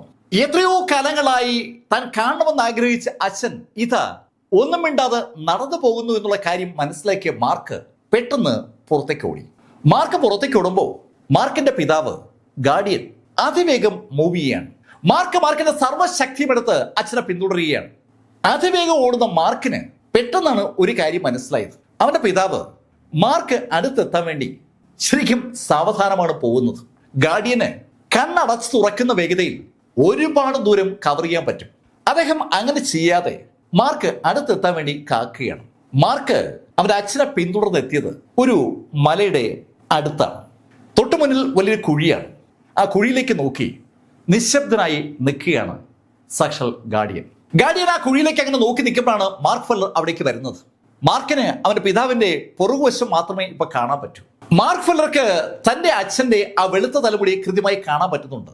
ഇപ്പൊ ആകാശത്ത് നല്ല പ്രകാശത്തിൽ ചന്ദ്രൻ അങ്ങനെ കുളിച്ചു നിൽക്കുകയാണ്. ചന്ദ്രപ്രകാശം താഴേക്ക് എങ്ങനെ വീഴുമ്പോൾ മാർക്ക് ഫെല്ലർ അച്ഛന്റെ തൊട്ടടുത്തെത്തി. മാർക്കും അച്ഛനും തമ്മിൽ അകലം ഏകദേശം 10 അടി ആയപ്പോൾ മാർക്ക് അവന്റെ അച്ഛനോട് പറഞ്ഞു, അച്ഛൻ എന്തിനാ ഇങ്ങനെയൊക്കെ ചെയ്തത്? അച്ഛൻ വലിയ ശക്തനല്ലേ, എന്നിട്ടും എന്താണ് എന്റെ അമ്മയെ രക്ഷിക്കാത്തത്? ഈ ഭൂമിയിൽ ആരെക്കാളും ശക്തനാണ് അവന്റെ പിതാവ് എന്നുള്ള കാര്യം മാർക്കിന് ഇപ്പോൾ അറിയാം. അവന്റെ പിതാവിന് അവന്റെ അമ്മയെ ഈസിയായി രക്ഷിക്കാൻ പറ്റുമായിരുന്നു. അവന്റെ അമ്മയെ ആക്രമിക്കാൻ ശ്രമിച്ച ആളുകളെ നിഷ്പ്രയാസം ഇല്ലാതാക്കാൻ അവന്റെ പിതാവിന് പറ്റും. എന്നിട്ടും എന്തേ അച്ഛൻ ആ കാര്യത്തിൽ ഇടപെട്ടില്ല? അതാണ് മാർക്കിന് അറിയേണ്ടത്. മാർക്ക് ആ ചോദ്യം ചോദിച്ചതും തിരിഞ്ഞു നോക്കാതെ ഗാർഡിയൻ മാർക്കിനോട് പറഞ്ഞു, മാർക്ക്, ചില കാര്യങ്ങൾ ചെയ്യുവാൻ എന്നെ കൊണ്ട് പറ്റില്ല. നീ വിചാരിക്കും ഗാർഡിയൻ എന്ന് പറയുമ്പോൾ സർവശക്തനാണെന്ന്. അങ്ങനെയൊന്നും അല്ല, എനിക്കും നിയന്ത്രണങ്ങളുണ്ട്. അത് കേട്ടതും മാർക്ക് ഫെല്ലർ അവന്റെ അച്ഛനോട് ചോദിച്ചു, അച്ഛൻ എന്തിനാ ഇങ്ങനെ ഗാർഡിയനായി നിൽക്കണം? സ്വന്തം കുടുംബത്തെക്കാൾ വലുതാണോ അച്ഛന് ഈ ഗാർഡിയൻഷിപ്പ്? സ്വന്തം ഭാര്യ, സ്വന്തം മകൻ, ഇവരെയൊക്കെ ത്യജിച്ചിട്ട് അച്ഛൻ ഈ ഗാർഡിയനായി നിൽക്കുന്നതുകൊണ്ട് എന്താണ് ഗുണം? തിരിഞ്ഞു നോക്കാതെ തന്നെ അതിനും ഗാർഡിയൻ മറുപടി പറഞ്ഞു, മാർക്ക്, ഇപ്പോ ഞാൻ പറയുന്ന ഉത്തരം നിനക്ക് മനസ്സിലാകില്ല എന്ന് എനിക്കറിയാം. മാർക്ക്, എല്ലാവർക്കും ഓരോ പാത്തുണ്ട്, ഓരോ ലക്ഷ്യമുണ്ട്, ഓരോ വിധിയുമുണ്ട്. അത് മറികടക്കാൻ ഒരാൾക്കും കഴിയില്ല. എൻ്റെ ഡ്യൂട്ടി എനിക്ക് ചെയ്യണം. ആ ഡ്യൂട്ടി ചെയ്യുമ്പോൾ എനിക്ക് ചിലപ്പോൾ ചില കാര്യങ്ങൾ കണ്ടില്ല എന്ന് വെക്കേണ്ടി വരും. ആ സമയത്ത് ഞാനും സാധാരണ മനുഷ്യരെ പോലെ നിസ്സഹായൻ മാത്രമാണ്. അങ്ങനെ ഗാർഡിയൻ പറഞ്ഞതും മാർക്ക് ഫെല്ലർ ഗാർഡിയന്റെ അടുത്തേക്ക് ഓടി വരുന്ന ശബ്ദം ഗാർഡിയൻ കേൾക്കുന്നുണ്ട്. തന്നെ അറ്റാക്ക് ചെയ്യാനാണ് മാർക്ക് ഓടി വരുന്നതെന്ന് ആ ശബ്ദം കേട്ട് ഗാർഡിയന് ഉറപ്പാണ്. മാർക്ക് എന്ത് വേണമെങ്കിലും തന്നെ ചെയ്തോട്ടെ, അങ്ങനെ ചിന്തിച്ചുകൊണ്ട് ഗാർഡിയൻ നിശബ്ദനായി അങ്ങനെ തന്നെ നിൽക്കുകയാണ്, തിരിഞ്ഞു നോക്കാതെ. മാർക്കിന്റെ കൈ തന്റെ പുറത്ത് പതിക്കുന്നതിനെ കുറിച്ച് ആലോചിച്ചുകൊണ്ടെന്ന് ഗാർഡിയനെ അമ്പരപ്പിച്ചുകൊണ്ട് ഗാർഡിയന്റെ പുറകിൽ ഓടിയെത്തിയ മാർക്ക് ഗാർഡിയനെ അങ്ങ് കെട്ടിപ്പിടിച്ചു. മാർക്ക് ഫെല്ലർ അവന്റെ അച്ഛനെ ആദ്യമായി ആലിംഗനം ചെയ്യുകയാണ്. അവന് രക്തബന്ധമുള്ള ഈ ഭൂമിയിലെ ഏക മനുഷ്യനെ മാർക്ക് ജീവിതത്തിൽ ആദ്യമായി ഇതാ ആലിംഗനം ചെയ്യുകയാണ്. അച്ഛനെ കെട്ടിപ്പിടിക്കുന്ന മാർക്ക് വിതുമ്പുന്ന ശബ്ദം ഗാർഡിയന് കേൾക്കാം. അവൻ ശരിക്കും കരയുകയാണ്. മാർക്ക് ഫെല്ലർ കരയുമെന്ന് ചോദിച്ചാൽ ഇല്ല എന്ന ഉത്തരമാണ് സാധാരണ എല്ലാവരും പറയുക. പക്ഷെ നമുക്കിവിടെ ആ കാഴ്ച കാണാം. സ്വന്തം അച്ഛനെ കെട്ടിപ്പിടിച്ചിരിക്കുന്ന മാർക്ക് ആ മുതുകിൽ തല ചേർത്ത് പിടിച്ച് ശരിക്കും കരയുകയാണ്. അച്ഛ സോറി, അച്ഛനെ വിഷമിപ്പിച്ചതിൽ എനിക്ക് ഒരുപാട് സങ്കടമുണ്ട്.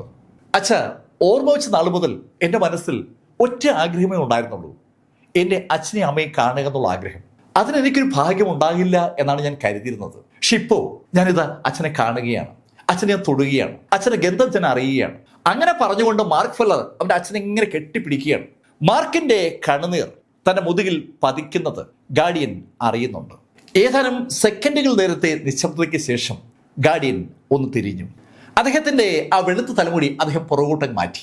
സുന്ദരമായ നീളമുള്ള ആ മുഖം ശരിക്കും നീൽ ഫ്ലെമിംഗിന്റെ മുഖത്തിനെ അനുസ്മരിപ്പിക്കുന്ന ഒന്ന് തന്നെയാണ്. നീലിനും ഗാർഡിയനും എന്നുള്ള ഒരേ പൊക്കമാണ്. വളരെ കൗതുകത്തോടെ ഗാർഡിയൻ തന്റെ നെഞ്ചിൽ തല ചേർത്ത് പിടിച്ചിരിക്കുന്ന അദ്ദേഹത്തിന്റെ മകനെ അങ്ങനെ സൂക്ഷിച്ചു നോക്കി. അതിനുശേഷം ഗാർഡിയൻ മാർക്കിന്റെ തലയിൽ ഒന്ന് തടവി. മാർക്ക്, ഞാനും നിന്റെ അമ്മയും എപ്പോഴും ഒരു കാര്യം പറയുമായിരുന്നു. ഞങ്ങൾക്ക് ജനിക്കുന്ന മകൻ ഈ ഭൂമിയിലെ ഏറ്റവും ശക്തനാകുമെന്നുള്ള കാര്യമാണ് ഞങ്ങൾ പരസ്പരം പറഞ്ഞിരുന്നത്. അവൾക്ക് പൂർണ്ണ ഉറപ്പായിരുന്നു അവളുടെ മകൻ ഈ ഭൂമിയിലെ ഏറ്റവും ശക്തനാകുമെന്ന്. മാർക്ക്, നീ ഈ ഭൂമിയിലെ മാത്രമല്ല ഈ യൂണിവേഴ്സിൽ തന്നെ ശക്തനായി മാറുമെന്നാണ് എൻ്റെ വിശ്വാസം. പക്ഷെ അതിനുവേണ്ടി നീ ഒരുപാട് പരിശ്രമിക്കേണ്ടി വരും. എനിക്ക് വിശ്വാസമുണ്ട് അങ്ങനെ പരിശ്രമിക്കാൻ നിനക്ക് മനസ്സുണ്ടെന്ന്. മാർക്കിന്റെ തലമുടിയിൽ അങ്ങനെ തലോടിക്കൊണ്ട് ആ ഗാർഡിയൻ അങ്ങനെ പറയുമ്പോൾ മാർക്ക് ഫെല്ലർ പതുക്കെ അവന്റെ അച്ഛന്റെ പുറത്തുനിന്ന് കൈയെടുത്തു. അവൻ കണ്ണുനിറങ്ങി തുടച്ചു. അച്ഛ, ഇനി ഞാൻ ഒരിക്കലും കരയില്ല, ഒരിക്കലും. അച്ഛ, ഞാൻ അച്ഛന് വാക്ക് തരുന്നു. അച്ഛനും അമ്മയും സ്വപ്നം കണ്ടതുപോലെ ഞാൻ ഈ ഭൂമിയിലെ ഈ യൂണിവേഴ്സിലെ ഏറ്റവും ശക്തനായി മാറും. അതിനുവേണ്ടി ഞാൻ പരിശ്രമിച്ചുകൊണ്ടേയിരിക്കും. അങ്ങനെ പറഞ്ഞിട്ട് മാർക്ക് ഫെല്ലർ പെട്ടെന്ന് അങ്ങ് തിരിഞ്ഞ മാർക്ക് ഫെല്ലർ അതിവേഗം നടന്നു തുടങ്ങിയാണ്. ഗാർഡിയനോട് യാത്ര പോലും പറയാതെ മാർക്ക് ഫെല്ലർ ആ മലയിൽ നിന്ന് താഴേക്കെങ്ങനെ നടന്നു പോവുകയാണ്. അങ്ങനെ നടന്നു പോകുന്ന തന്റെ മകനെ നിർനിമേഷനായി നോക്കി നിൽക്കുകയാണ് സാക്ഷാൽ ഗാർഡിയൻ. മാർക്ക് കണ്ണീന്ന് പറഞ്ഞതും പെട്ടെന്ന് ഗാർഡിയന് ചുറ്റും ഒരു പ്രകാശം ഉണ്ടായി.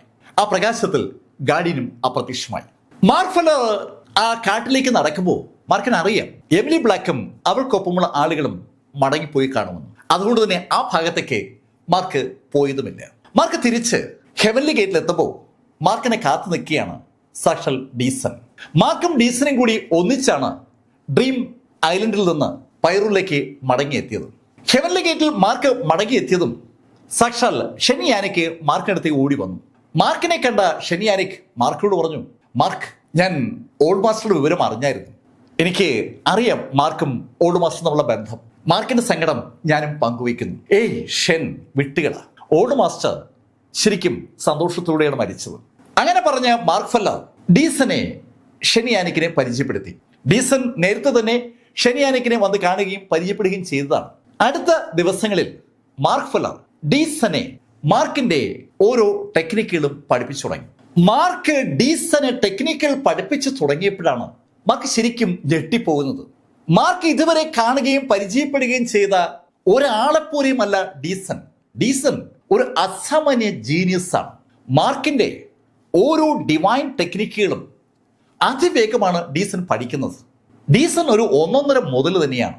അത് മനസ്സിലാക്കിയ മാർക്കിന് ഡീസനെ പഠിപ്പിക്കാനുള്ള ആഗ്രഹം കൂടിക്കൂടി വരികയാണ്. മാർക്കിന്റെ പഠിപ്പിക്കാനുള്ള ഉത്സാഹവും ഡീസന്റെ പഠിക്കാനുള്ള ഉത്സാഹവും ഒന്നിച്ച് നിലനിൽക്കുന്നതുകൊണ്ട് ശരിക്കും അവിടെ ആ പഠനം ഒരു ഉത്സവമായി മാറുകയാണ്. ഒരാഴ്ച അതിവേഗമാണ് കടന്നുപോയത്.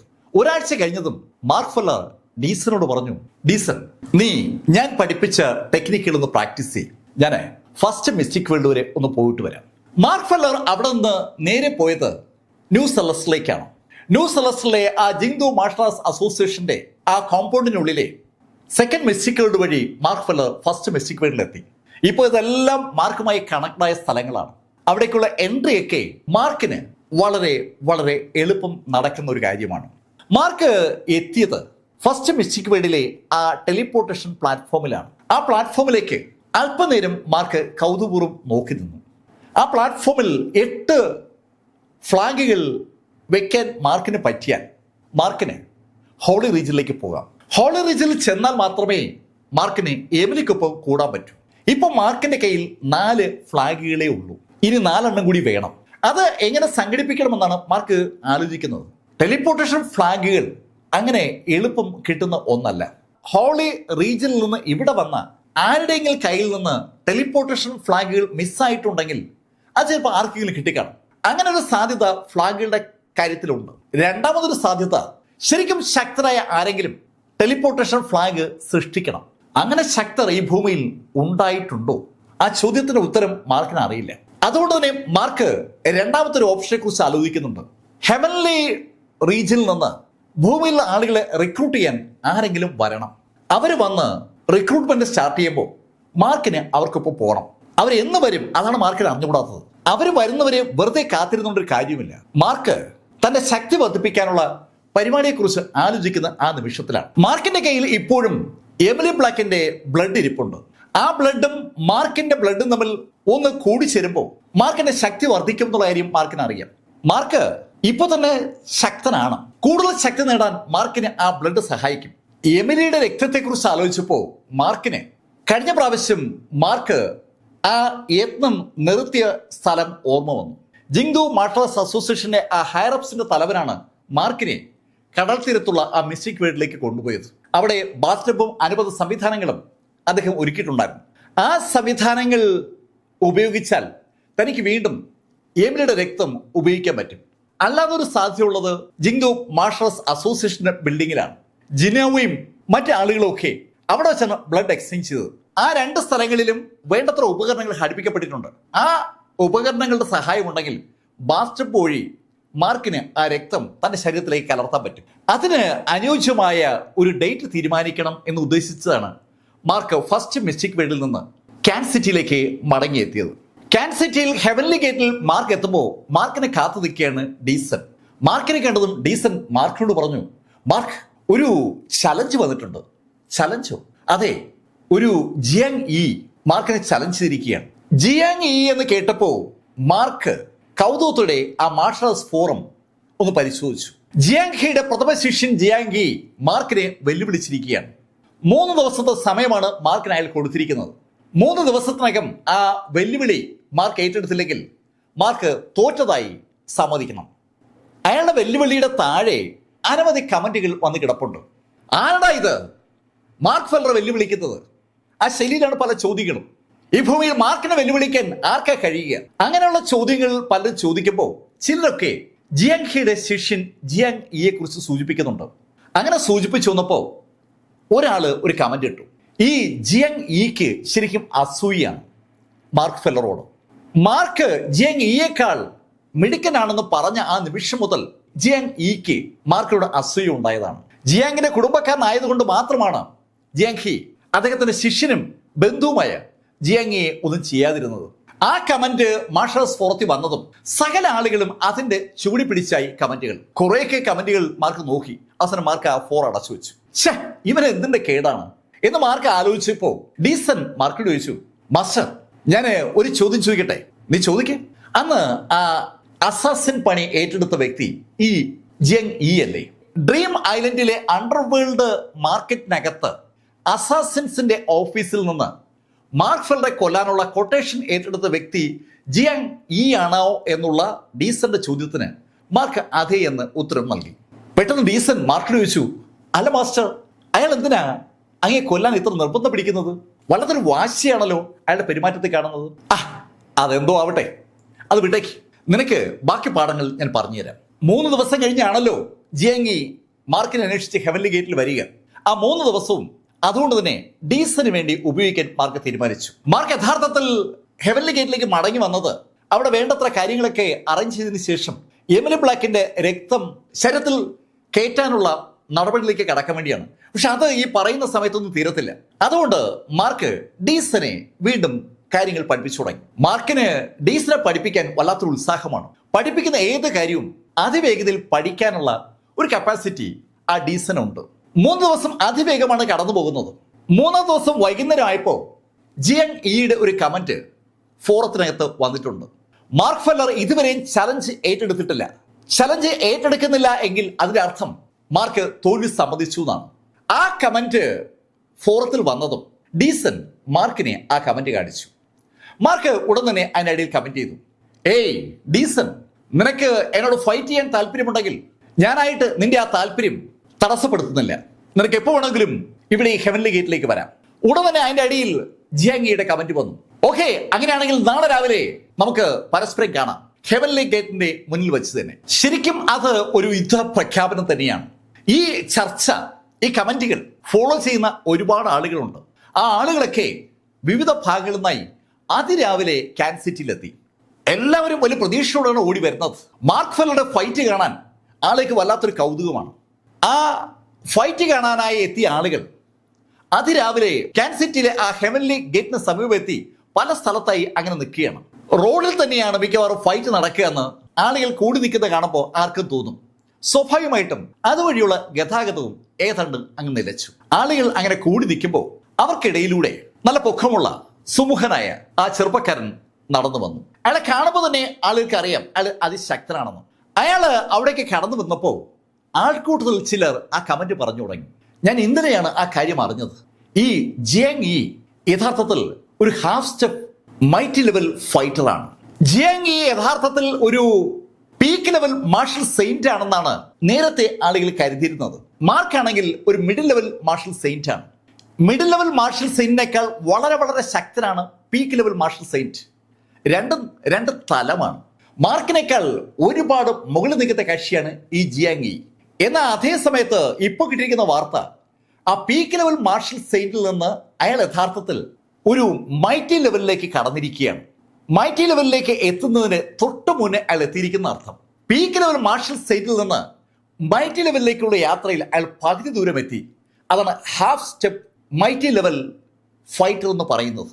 ഇനി കുറച്ചുകൂടി പോയാൽ അയാൾ മൈറ്റി ലെവലാണ്. ഇപ്പൊ തന്നെ അയാൾക്ക് മൈറ്റി ലെവലുകാരൻ്റെതായ ഒരു ശക്തിയുണ്ട്. ജിയാങ് ഇയെ കുറിച്ച് കിട്ടാവുന്ന വിവരങ്ങളൊക്കെ ആളുകൾ ശേഖരിച്ചിട്ടുണ്ട്. സ്വാഭാവികമായിട്ടും ആ വിവരങ്ങൾ പലരും പല പോസ്റ്റുകളായിട്ട് ഇടുന്നത് കൊണ്ട് തന്നെ ജിയാങ് ഇ ശരിക്കും പ്രസിദ്ധരാണ്. ആ ജിയാങ് ഇ ആണ് ഇപ്പോൾ ഇതാ ഹെവൻലി ഗേറ്റിന്റെ മുന്നിലെത്തിയത്. ഹെവൻലി ഗേറ്റിലെ ആ ആൾക്കൂട്ടത്തെ കണ്ടപ്പോൾ ജിയാങ് ഇക്ക് ഒരുപാട് സന്തോഷം. അയാൾ ആ ആൾക്കൂട്ടത്തെ മുഴുവൻ ഒന്ന് നോക്കി. മാർക്ക് ഫെല്ലർ അയാൾ തോൽപ്പിക്കുമ്പോൾ ആളുകൾ അത് കാണണമല്ലോ. ഇല്ലെങ്കിൽ ആളുകൾ എങ്ങനെയാ ജിയാങ് ഇ ആണ് മാർക്കിനേക്കാൾ ശക്തനെന്ന് അറിയുക? ആൾക്കൂട്ടം നോക്കി ഒന്ന് ചിരിച്ചിട്ട് ജിയാങ് ഇ ഉറക്കെ ഹെവൻലി ഗേറ്റിലേക്ക് നോക്കി വിളിച്ചു പറഞ്ഞു, മാർക്ക്, ഞാൻ എത്തിക്കഴിഞ്ഞു, വാ നമുക്ക് ആരംഭിക്കാം. ജിയാങ് ഇയുടെ ശബ്ദം കേട്ടതും മാർക്ക് ഫെല്ലർ ഡീസനും ഷെനി യാനിക്കിനൊപ്പം പുറത്തേക്ക് ഇറങ്ങി. മാർക്ക് ഫെല്ലറിന്റെ ഇടതുവശത്ത് ഡീസനും വലതുവശത്ത് ഷെനി യാനിക്കുമാണ്. അവർ മൂന്നും കൂടി ആ ഗേറ്റിന് മുന്നിൽ അങ്ങനെ വന്ന് നിൽക്കുമ്പോൾ ഗേറ്റിന് മുൻപിലായി ഏകദേശം ഒരു 100 അടി അപ്പുറത്ത് റോഡിന്റെ വശത്ത് സാക്ഷാൽ ജിയാങ് ഇ അങ്ങനെ നിൽക്കുകയാണ്. ജിയാങ് ഇ മാർക്കിനെ നോക്കി കൈയൊന്നുയർത്തി. മാർക്കും സ്വാഭാവികമായിട്ട് കൈ ഉയർത്തി.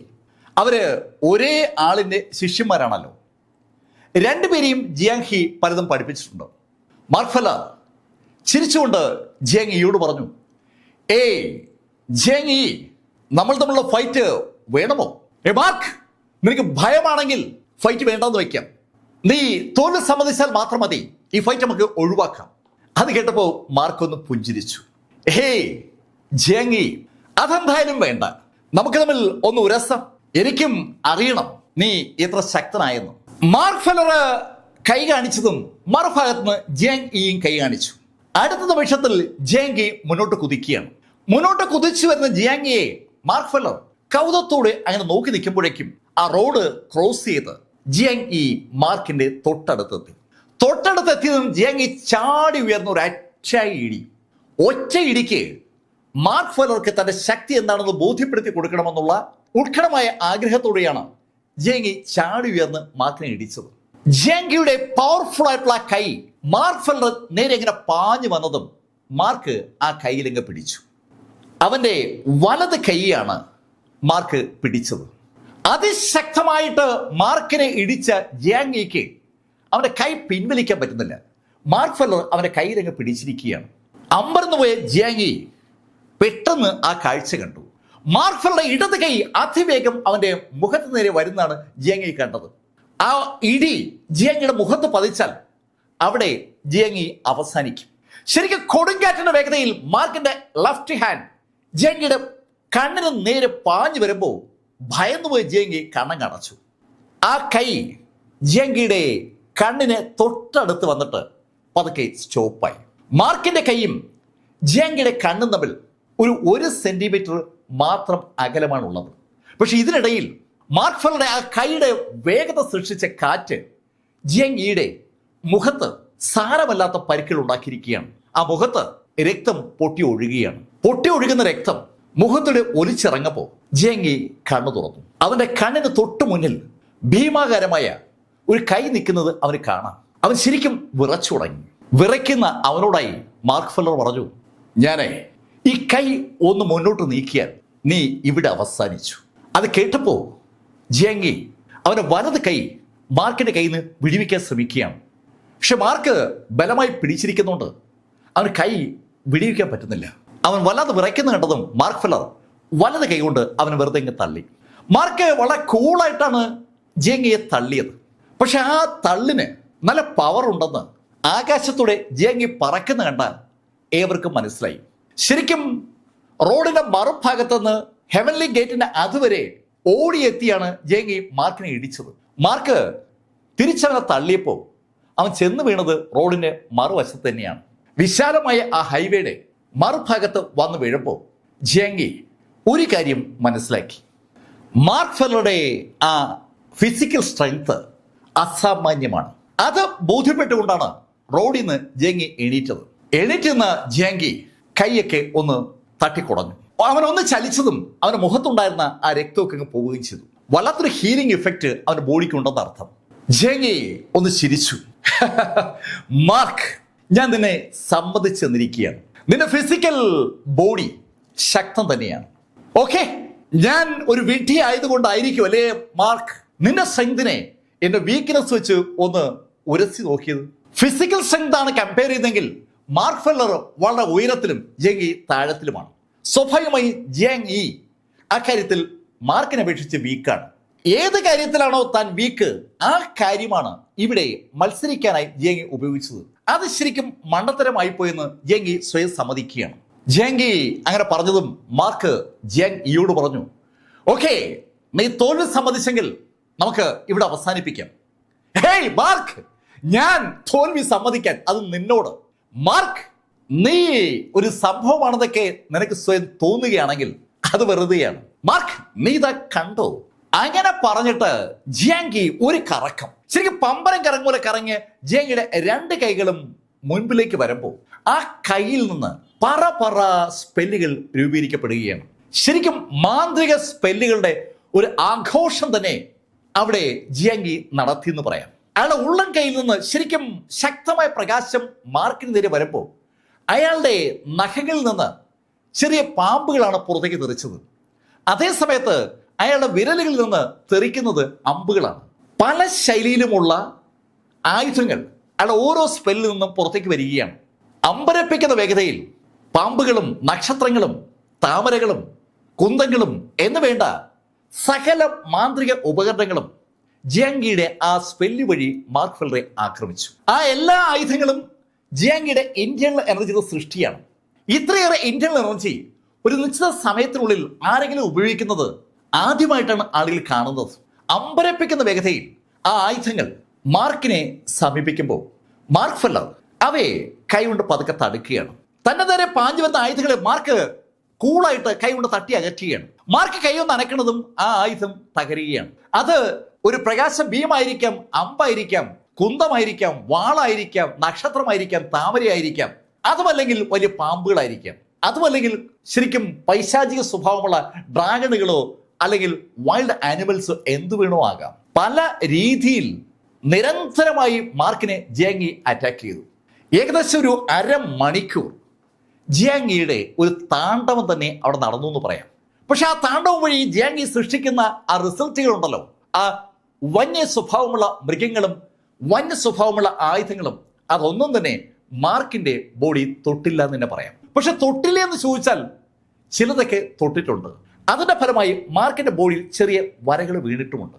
30 മിനിറ്റ് നീണ്ടു നിന്ന അതിശക്തമായ ആ അറ്റാക്ക് ഒന്ന് അവസാനിക്കുമ്പോൾ ജിയാങ് കൗതുകത്തോടെ മാർക്കിനൊന്ന് നോക്കി. മാർക്കിന്റെ ബോഡിയിൽ ചെറിയ ചെറിയ വരകളൊക്കെ വീണിട്ടുണ്ട്. ഏയ് മാർക്ക് ഫെല്ലർ, എനിക്കറിയാം നിനക്ക് സ്പിരിച്വൽ എനർജി ഇല്ല എന്നുള്ള കാര്യം. നീ നിന്റെ ഫിസിക്കൽ സ്ട്രെങ്ത് ഉപയോഗിച്ചാണ് എന്നോട് പിടിച്ചു നിന്നെന്നും എനിക്കറിയാം. നിന്നെ സമ്മതിക്കാതെ നിർവാഹമില്ല. പക്ഷെ മാർക്ക്, നീ വിചാരിക്കും ഞാൻ ഈ 30 മിനിറ്റ് എൻ്റെ ഇന്റർണൽ എനർജി കത്തിച്ചപ്പോൾ ഞാൻ ഇന്റർണൽ എനർജി ഇല്ലാത്ത ആളായി മാറിയെന്നും. മാർക്ക്, നീ കണ്ടോ എൻ്റെ അടുത്ത ടെക്നിക്ക് കണ്ടോ? അങ്ങനെ പറഞ്ഞുകൊണ്ട് അവൻ കൈയെന്ന് ഉയർത്തിയതും ശരിക്കും ആകാശത്ത് ഇടിമിന്നലും ഉണ്ടാവുകയാണ്. കാതടപ്പിക്കുന്ന ശബ്ദത്തോടുകൂടി മേഘങ്ങൾ കൂട്ടിമുട്ടുകയും ആ മേഘങ്ങളിൽ നിന്ന് തീപ്പൊരി ചിതറും പോലെ മിന്നലുകൾ താഴേക്ക് വരികയും ചെയ്തു. ആ മിന്നലുകൾ അതിവേഗം ജിയാങ്ങിയുടെ ശരീരത്തിലേക്ക് കയറി പോവുകയാണ്. സ്പിരിച്വൽ എനർജി ഏകദേശം 30 മിനിറ്റോളം അനുസ്യൂതമായി കത്തിച്ച ജിയാങ് ഇത് എനർജി മിന്നൽ രൂപത്തിൽ തിരിച്ച് റിസീവ് ചെയ്യുകയാണ്. ഈ കാഴ്ച മാർഷൽ ആർട്സ് മേഖലയിൽ കയറിയിട്ടുള്ള ആളുകളും മാർഷൽ സെയിന്റ് ആളുകളും മാർക്കസുകളും ഒക്കെ കണ്ടുകൊണ്ടിരിക്കുകയാണ്. എല്ലാവർക്കും ഒരു അമ്പരപ്പ്. അവരാദ്യമായിട്ടാണ് ഇങ്ങനെ എനർജി റിസീവ് ചെയ്യുന്ന ഒരാളെ കാണുന്നത്. ദേഹത്തുള്ള എനർജിയെ വിവിധ രൂപങ്ങളായി കൺവേർട്ട് ചെയ്യുന്ന യുദ്ധങ്ങൾ അവർ കണ്ടിട്ടുണ്ട്. പക്ഷേ എനർജി പരസ്യമായിട്ട് ഈ ശൈലിയിൽ വലിച്ചു കയറ്റുന്ന ഒരാളെ അവരാദ്യമായാണ് കാണുന്നത്. അല്പനിമിഷം കൊണ്ട് ജിയാങ് ബോഡി മുഴുവൻ നന്നായി തിളങ്ങി തുടങ്ങി. അവൻ വീണ്ടും അതിശക്തനായി മാറിയെന്ന് ആ തിളക്കം വിളിച്ചു പറയുകയാണ്. മാർക്ക് ഫെല്ലർ പോലും ശരിക്കും ആ കാഴ്ച കണ്ട് അമ്പരം നിൽക്കുകയാണ്. മാർക്ക് ആദ്യമായിട്ടാ ഇത്തരം ഒരു രംഗം കാണുന്നത്. ആകാശത്ത് മേഘങ്ങൾ കൂട്ടിമുട്ടുന്നത് മാർക്ക് കണ്ടിട്ടുണ്ട്. അത് ട്രിബുലേഷൻ നടക്കുമ്പോഴാണ്. ഏതെങ്കിലും ലെവലിൽ നിന്ന് അടുത്ത ലെവലിലേക്ക് ബലമായി കടക്കാൻ ശ്രമിക്കുമ്പോൾ ആകാശത്ത് മേഘങ്ങൾ പ്രത്യക്ഷപ്പെടുകയും അവ മിന്നലുണ്ടാക്കുകയും ചെയ്യും. ആ മിന്നൽ മാർക്ക് ഏറ്റുവാങ്ങിയിട്ടുണ്ട്. അങ്ങനെ വന്ന മിന്നലിനെ മാർക്ക് എടുത്ത് സൂക്ഷിക്കുകയും ചെയ്തിട്ടുണ്ട്. പക്ഷെ ഇവിടെ കണ്ടത് അതൊന്നുമല്ല. സ്വന്തം ഇഷ്ടാനുസരണം മിന്നൽ സൃഷ്ടിക്കുകയാണ് ഇവിടെ ജിയാങ് ചെയ്തിരിക്കുന്നത്. ഇതെന്ത് ടെക്നിക്കാണ്? ഇതേത് സ്പെല്ലാണ്? മാർക്ക് അതറിയാനുള്ള കൗതുകത്തോടെ ജിയാങ്ങിയോട് ചോദിച്ചു, ഏയ് ജിയാങ്, ഇതെന്താ ടെക്നിക്ക്? മാർക്ക്, ഇതൊന്നും അങ്ങനെ പഠിക്കാൻ പറ്റില്ല. ഇത് ഞാൻ സ്വയം ഉണ്ടാക്കിയെടുത്തതാണ്. ശരിക്കും ജീനിയസ് ആണ് ജിയാങ് എന്ന് അത് കേട്ടപ്പോൾ മാർക്കിന് മനസ്സിലായി. അസാമാന്യ പ്രതിഭാശാലിയാണ് ജിയാങ്. അല്ലെങ്കിൽ ഇത്തരത്തിലുള്ള സ്പെല്ല് സൃഷ്ടിക്കാൻ അയാൾക്ക് ഇങ്ങനെ കഴിയുക? അതിനെക്കുറിച്ച് മാർക്ക് ആലോചിക്കുമ്പോൾ ജിയാങ് മാർക്കിനോട് പറഞ്ഞു, മാർക്ക്, നീ എന്റെ ശക്തി ഇതാ വീണ്ടും കാണാൻ പോവുകയാണ്. അങ്ങനെ പറഞ്ഞുകൊണ്ട് ആകാശത്തേക്ക് ചാടി ഉയർന്ന ജിയാങ് മാർക്കിനെ തെല്ലൊന്നും അമ്പരപ്പിക്കുകയാണ്. ജിയാങ് മാർക്കിന്റെ മുന്നിലാണോ പിന്നിലാണോ വശങ്ങളിലാണോ എന്ന് തിരിച്ചറിയാൻ കഴിയാത്ത ശൈലിയിൽ മാർക്കിന് ചുറ്റും അയാൾ ഒന്ന് കറങ്ങി. ആഫ്റ്റർ ഇമേജുകളുടെ ഒരു വൻ ശൃംഖല തന്നെ സൃഷ്ടിച്ച ജിയാങ് ആ എല്ലാ ഇമേജിൽ നിന്നും പ്രകാശം മാർക്കിന് മുകളിലേക്ക് കൊടുത്തു. ജിയാങ് ഇപ്പോ പല സ്ഥലത്തു നിന്നായി മാർക്കിനെ അറ്റാക്ക് ചെയ്യുകയാണ്. അറ്റാക്ക് ചെയ്യുന്ന ജിയാങ് ഒന്നാണോ രണ്ടാണോ അല്ല ഒരു ഡസനാണോ ഒന്ന് തിരിച്ചറിയാൻ കഴിയാത്ത ശൈലിയിലുള്ള ഒരു അറ്റാക്കാണ് നടക്കുന്നത്. മാർക്കിന്റെ ബോഡിയിൽ തരിമ്പ് പോലും സ്പിരിച്വൽ എനർജി ഇല്ലാത്തതുകൊണ്ട് മാർക്കിന് തന്റെ കൈവശമുള്ള ഒരു ടെക്നിക്കും ഉപയോഗിക്കാൻ പറ്റില്ല. മാർക്കിന് ആകെ ഉപയോഗിക്കാൻ കഴിയുന്നത് മാർക്കിന്റെ ആ ബോഡി മാത്രമാണ്. ആർക്കും തൊടാൻ കഴിയാത്ത ശക്തമായ ഉരുക്ക് ബോഡി അത് മാർക്കിനുണ്ട്. അതിന്റെ പച്ചയിലാണ് മാർക്ക് ജിയാങ് പിടിച്ചിരിക്കുന്നത്. പക്ഷെ ജിയാങ് അതിശക്തമായ പവറിൽ മാർക്കിന് മുകളിലേക്ക് പല തരത്തിലുള്ള സ്പെല്ലുകൾ എഴുതിവിട്ടു. മാർക്കിന് ചുറ്റും കറങ്ങുന്ന ജിയാങ് ഏത് ഭാഗത്തു നിന്നാണ് ആക്രമിക്കുന്നതെന്ന് തിരിച്ചറിയാൻ കഴിയാത്ത വേഗതയിലാണ് ആക്രമണം. മാർക്കിന്റെ തൊട്ടുമുന്നിൽ നിന്ന് ആക്രമണം നടക്കുമ്പോൾ അടുത്ത വർഷം അതേ ആക്രമണം പുറകിൽ നിന്ന് വരികയാണ്, വശങ്ങളിൽ നിന്ന് വരികയാണ്. എപ്പോ എവിടെ നിന്നറിയാതെ സകല സ്ഥലത്തേക്കും ആക്രമണം വന്നതും മാർക്ക് കോൺസെൻട്രേഷൻ മുഴുവൻ ആ യുദ്ധത്തിലേക്ക് കൊടുത്തുകൊണ്ട് അതിശക്തമായി ആ ആയുധങ്ങളെ തടുക്കുകയാണ്. മാർക്കിന്റെ തല മുതൽ കാൽപാദം വരെ ലക്ഷ്യമിടുന്ന ആയുധങ്ങളുടെ വൻ ശേഖരമാണ് ഇവിടെ ഇപ്പോൾ ജിയാങ് ഉപയോഗിക്കുന്നത്. കണ്ണ് ഒന്ന് പിഴച്ചാൽ മാർക്കിന്റെ ബോഡിയിൽ തുളച്ചു കയറാൻ കപ്പാസിറ്റിയുള്ള ആയുധങ്ങളുടെ ഒരു വർഷം തന്നെ ജിയാങ്ങിയുടെ ഭാഗത്തുനിന്നുണ്ടായി. പക്ഷെ അതും മാർക്കിനെ ഒട്ടും ബാധിച്ചില്ല എന്ന് ഏകദേശം ഒരു അരമണിക്കൂറിലെ കഴിഞ്ഞതും ജിയാങ്ങിക്ക് മനസ്സിലായി. ശക്തമായ ഈ ആയുധങ്ങൾക്കും മാർക്ക് ഫെല്ലറെ തൊടാൻ പറ്റുന്നില്ല. ഇതെന്ത് ബോഡിയാ ഇവൻ്റെത്? യുദ്ധം നിർത്തിയ ജിയാങ് മാർക്കിനോട് ചോദിച്ചു, മാർക്ക്, നീ ശക്തൻ തന്നെയാണ്. നിന്റെ ഈ നശിക്കാത്ത ബോഡി, അതാണ് നിന്റെ പവർ. അത് കേട്ടതും മാർക്ക് ഫെല്ലർ ജിയാങ് ഇയോട് പറഞ്ഞു, ഞാൻ എൻ്റെ ബോഡിയുടെ പവർ ഒന്ന് പിൻവലിക്കാം, നിനക്ക് പറ്റുന്ന പോലെ എന്നൊന്ന് ആക്രമിക്കുക. മാർക്കിന് അവൻ്റെ ആക്രമണം ഒന്ന് സുഖിച്ചതുകൊണ്ടാകാം മാർക്ക് അങ്ങനെ പറഞ്ഞത്. അങ്ങനെ പറഞ്ഞു എന്ന് മാത്രമല്ല, മാർക്ക് ഫെല്ലർ അവിടെ ആ റോഡിൽ ചമ്രം പടിഞ്ഞ് ഇരിക്കുകയും ചെയ്തു. ശരിക്കും അമ്പരപ്പിക്കുന്ന ഒരു കാഴ്ചയാണ് നമ്മളെ കാണുന്നത്. മാർക്ക് ഫെല്ലർ അവിടെ ധ്യാനത്തിൽ ഇരിക്കുന്ന പോലെ ഇരുന്നതിന് ശേഷം മാർക്കിന്റെ ബോഡിയിലെ ആ ഡിവൈൻ പവർ പതുക്കെ ഒന്ന് സൈഡ്ലൈൻ ചെയ്തു. മാർക്കിന്റെ ബോഡിയിലെ ഡിവൈൻ പവറിനെ മാർക്ക് സൈഡ്ലൈൻ ചെയ്തതും ഈ കാഴ്ച കണ്ടുകൊണ്ടിരിക്കുന്ന ജിയാങ് ഒന്ന് ചിരിച്ചു. മാർക്ക്, ഞാൻ തുടങ്ങുകയാണ്. അങ്ങനെ പറഞ്ഞുകൊണ്ട് അവൻ ഒരു അടിപൊളി സ്പെല്ല് ആക്ടിവേറ്റ് ചെയ്തു. ആ സ്പെല്ല് ശരിക്കും ഒരു ചിത്രമാണ്, ഒരു ക്യാൻവാസ് പോലുള്ള ചിത്രം. ആ ചിത്രം മാർക്കിന് നേരെ പാഞ്ഞു വരുമ്പോൾ അതിന്റെ വലിപ്പം കൂടുകയാണ്. ശക്തമായ പ്രഷർ സൃഷ്ടിച്ചുകൊണ്ടാണ് ചിത്രം പാഞ്ഞു വരുന്നത്. അതിശക്തമായ ഇന്റേണൽ എനർജി നിറച്ച ആ ചിത്രം മാർക്കിന്റെ മുകളിലേക്ക് കൊടുങ്കാറ്റ് പോലെ പാഞ്ഞു വന്നതും ആ പ്രഷറിൽ മാർക്കിന്റെ ബോഡി പൊട്ടി. ആ പ്രഷറിൽ മാർക്കിന്റെ ബോഡി പൊട്ടുമ്പോൾ തന്നെ ആ ചിത്രം മാർക്കിന്റെ പുറത്ത് പതിക്കുകയും ചെയ്തു. ആ ചിത്രം മാർക്കിന്റെ പുറത്ത് പതിച്ച അതേ നിമിഷത്തിൽ ജിയാങ്ങിയുടെ അടുത്ത ആയുധവും മാർക്കിനെ തേടിയെത്തി. അത് നൂറുകണക്കിന് അമ്പുകളുടെ ഒരു വർഷമാണ്. സകല ദിക്കിൽ നിന്നും മാർക്കിന്റെ പുറത്തേക്ക് അമ്പുകൾ പെയ്തിറങ്ങി. ആ അമ്പുകൾ മാർക്കിന്റെ ബോഡിയിലേക്ക് ഇങ്ങനെ തുളച്ചു കയറുകയാണ്. മാർക്കിന്റെ ബോഡി മുറിഞ്ഞു തുടങ്ങിയെങ്കിലും ആ അമ്പുകൾ അകത്തേക്ക് കടക്കാൻ കഴിയാതെ ഒടിഞ്ഞു വീഴുകയും ചെയ്തു. മാർക്കിന്റെ പൊട്ടിപ്പൊളിഞ്ഞ ബോഡി പെട്ടെന്നാണ് ഒന്ന് റീകോൺസ്റ്റിറ്റ്യൂട്ട് ചെയ്തത്. കണ്ണഞ്ചിക്കുന്ന വേഗതയിൽ മാർക്കിന്റെ ബോഡിയിൽ മാറ്റങ്ങൾ ഉണ്ടായി. ട്രിബുലേഷൻ സമയത്ത് മാർക്കിന്റെ ബോഡി ഇതുപോലെ അനവധി മാറ്റങ്ങൾക്ക് വിധേയമാകാറുണ്ട്. അതുപോലെ മാർക്ക് ഇതാ ട്രിബുലേഷന് വിധേയമാകുകയാണ്. ശരിക്കും ഞെട്ടിപ്പിക്കുന്ന ഒരു കാഴ്ചയാണ് ആളുകൾ കാണുന്നത്. എതിരാളിയുടെ ആയുധം ഉപയോഗിച്ചുകൊണ്ട് സ്വന്തം ബോഡി ബിൽഡ് ചെയ്യുന്ന ഒരു യോദ്ധാവിനെ കുറിച്ച് സങ്കല്പിക്കാൻ പോലും ആർക്കും ആവില്ല. ഇവിടെ ജിയാങ് മാർക്ക് ഫെല്ലറെ കൊല്ലാനായി വിവിധ സ്പെല്ലുകൾ ഉപയോഗിക്കുമ്പോൾ അവന്റെ ഇന്റേണൽ എനർജിയാണ് ആ സ്പെല്ലുകളായി മാറുന്നത്. അതേ ഇന്റേണൽ എനർജി ഉപയോഗിച്ച് മാർക്ക് ഫെല്ലറുടെ ബോഡി ഒന്നുകൂടി ഒന്ന് ടെമ്പർ ചെയ്തെടുക്കുകയാണ്. ടെമ്പറിങ് ആക്ടിവിറ്റീസിന് വേണ്ടി എതിരാളിയുടെ ശക്തി ഉപയോഗപ്പെടുത്തുന്ന ഒരാളെ കുറിച്ച് ആരും ഇതുവരെ കേട്ടിട്ടേ ഉണ്ടാവില്ല. ആളുകൾക്ക് പതുക്കെ കഥ മനസ്സിലാവുകയാണ്. പക്ഷെ ജിയാങ് നിരന്തരമായി മാർക്കിനെ ആക്രമിച്ചുകൊണ്ടിരിക്കുകയാണ്. മാർക്കിന്റെ പുറത്തുള്ള ജിയാങ്ങിയുടെ ആക്രമണം മാർക്കിനെ അങ്ങ് സുഖിച്ചു വരികയാണ്. മാർക്കിന്റെ ബോഡി വീണ്ടും കീറുന്നു, വീണ്ടും റീകോൺസ്റ്റിറ്റ്യൂട്ട് ചെയ്യുന്നു. ആ പ്രക്രിയ ഇങ്ങനെ തുടർന്നുകൊണ്ടേ ഇരിക്കുകയാണ്. കണ്ടഞ്ചിക്കുന്ന വേഗതയിൽ മാർക്കിന്റെ ബോഡി ഏകദേശം 2 ഡസൻ തവണയെങ്കിലും റീകോൺസ്റ്റിറ്റ്യൂട്ട് ചെയ്തതാണ്. ഇതൊന്നും നോക്കാതെ ജിയാങ് മാർക്കിനെ നിരന്തരമായി അറ്റാക്ക് ചെയ്യുകയാണ്. സമയം ഇങ്ങനെ അതിവേഗം കടന്നു പോവുകയാണ്. പെട്ടെന്നാണ് ഉച്ചയായത്. ഉച്ച കഴിഞ്ഞ് വൈകുന്നേരമായി, സന്ധ്യയായി, രാത്രിയായി. അതൊന്നും തനിക്കൊരു വിഷയമേ അല്ല എന്ന് തീരുമാനിച്ചുറപ്പിച്ച ജിയാങ് മാർക്കിനെ നിരന്തരമായി അറ്റാക്ക് ചെയ്യുകയാണ്. വിവിധ ശൈലിയിലുള്ള ആയുധങ്ങളാണ് അയാളുടെ ഇന്റേണൽ എനർജി ഉപയോഗിച്ച് സൃഷ്ടിക്കുന്നത്. ആ ആയുധങ്ങളൊക്കെ മാർക്കിനെ മുറിപ്പെടുത്തുന്നുണ്ട്. പക്ഷെ ആ മുറിപ്പാടുകളൊക്കെ നിമിഷ നേരം കൊണ്ട് ഹീൽ ചെയ്യപ്പെടുകയാണ്. മാർക്കിന്റെ ബോഡിയുടെ റീകൺസ്ട്രക്ഷൻ വർക്കിന്റെ വേഗതയും കൂടുകയാണ്. കണ്ണഞ്ചിക്കുന്ന വേഗതയിൽ മാർക്കിന്റെ ബോഡി റീകോൺസ്റ്റിറ്റ്യൂട്ട് ചെയ്യപ്പെടുകയാണ്. ഈ കാഴ്ച വല്ലാത്ത അമ്പരപ്പിൽ ജനം മുഴുവൻ കാണുകയാണ്. പലരും ഇതിന്റെ വീഡിയോ എടുത്ത് അവരുടെ പ്ലാറ്റ്ഫോമിൽ അപ്പ് ചെയ്യുകയും ചെയ്തു. പലരും ഈ വീഡിയോ എടുത്ത് അതാത് സമയത്ത് തന്നെ പ്ലാറ്റ്ഫോമിൽ അപ്പ് ചെയ്തുകൊണ്ടിരിക്കുകയാണ്. ശ്വാസം നിലച്ചു പോകുന്ന ഒരു കാഴ്ചയാണ് ആളുകൾ കാണുന്നത്. ഒരാൾ യുദ്ധം നടക്കുമ്പോൾ യുദ്ധകളത്തിൽ ചമ്രം പടിഞ്ഞിരിക്കുക, അയാളുടെ പുറത്തേക്ക് എതിരാളി ആയുധങ്ങളൊക്കെ ഉപയോഗിക്കുക. ആ ആയുധങ്ങൾ ഉപയോഗിച്ച് ആ ചമ്രം പടിഞ്ഞിരിക്കുന്ന ആള് അയാളുടെ ബോഡി ബിൽഡ് ചെയ്യുക. കേട്ടുകേൾവി ഇല്ലാത്ത കാര്യമാണ് സംഭവിക്കുന്നത്. നേരം പരപര വെളുക്കാറായപ്പോൾ ജിയാങ് ഏതാണ്ട് നിശബ്ദനായി മാർക്കിൽ നിന്ന് ഏകദേശം ഒരു 40 അടി മാറി മാർക്കിനെ തന്നെ അങ്ങനെ നോക്കി നിൽക്കുകയാണ്.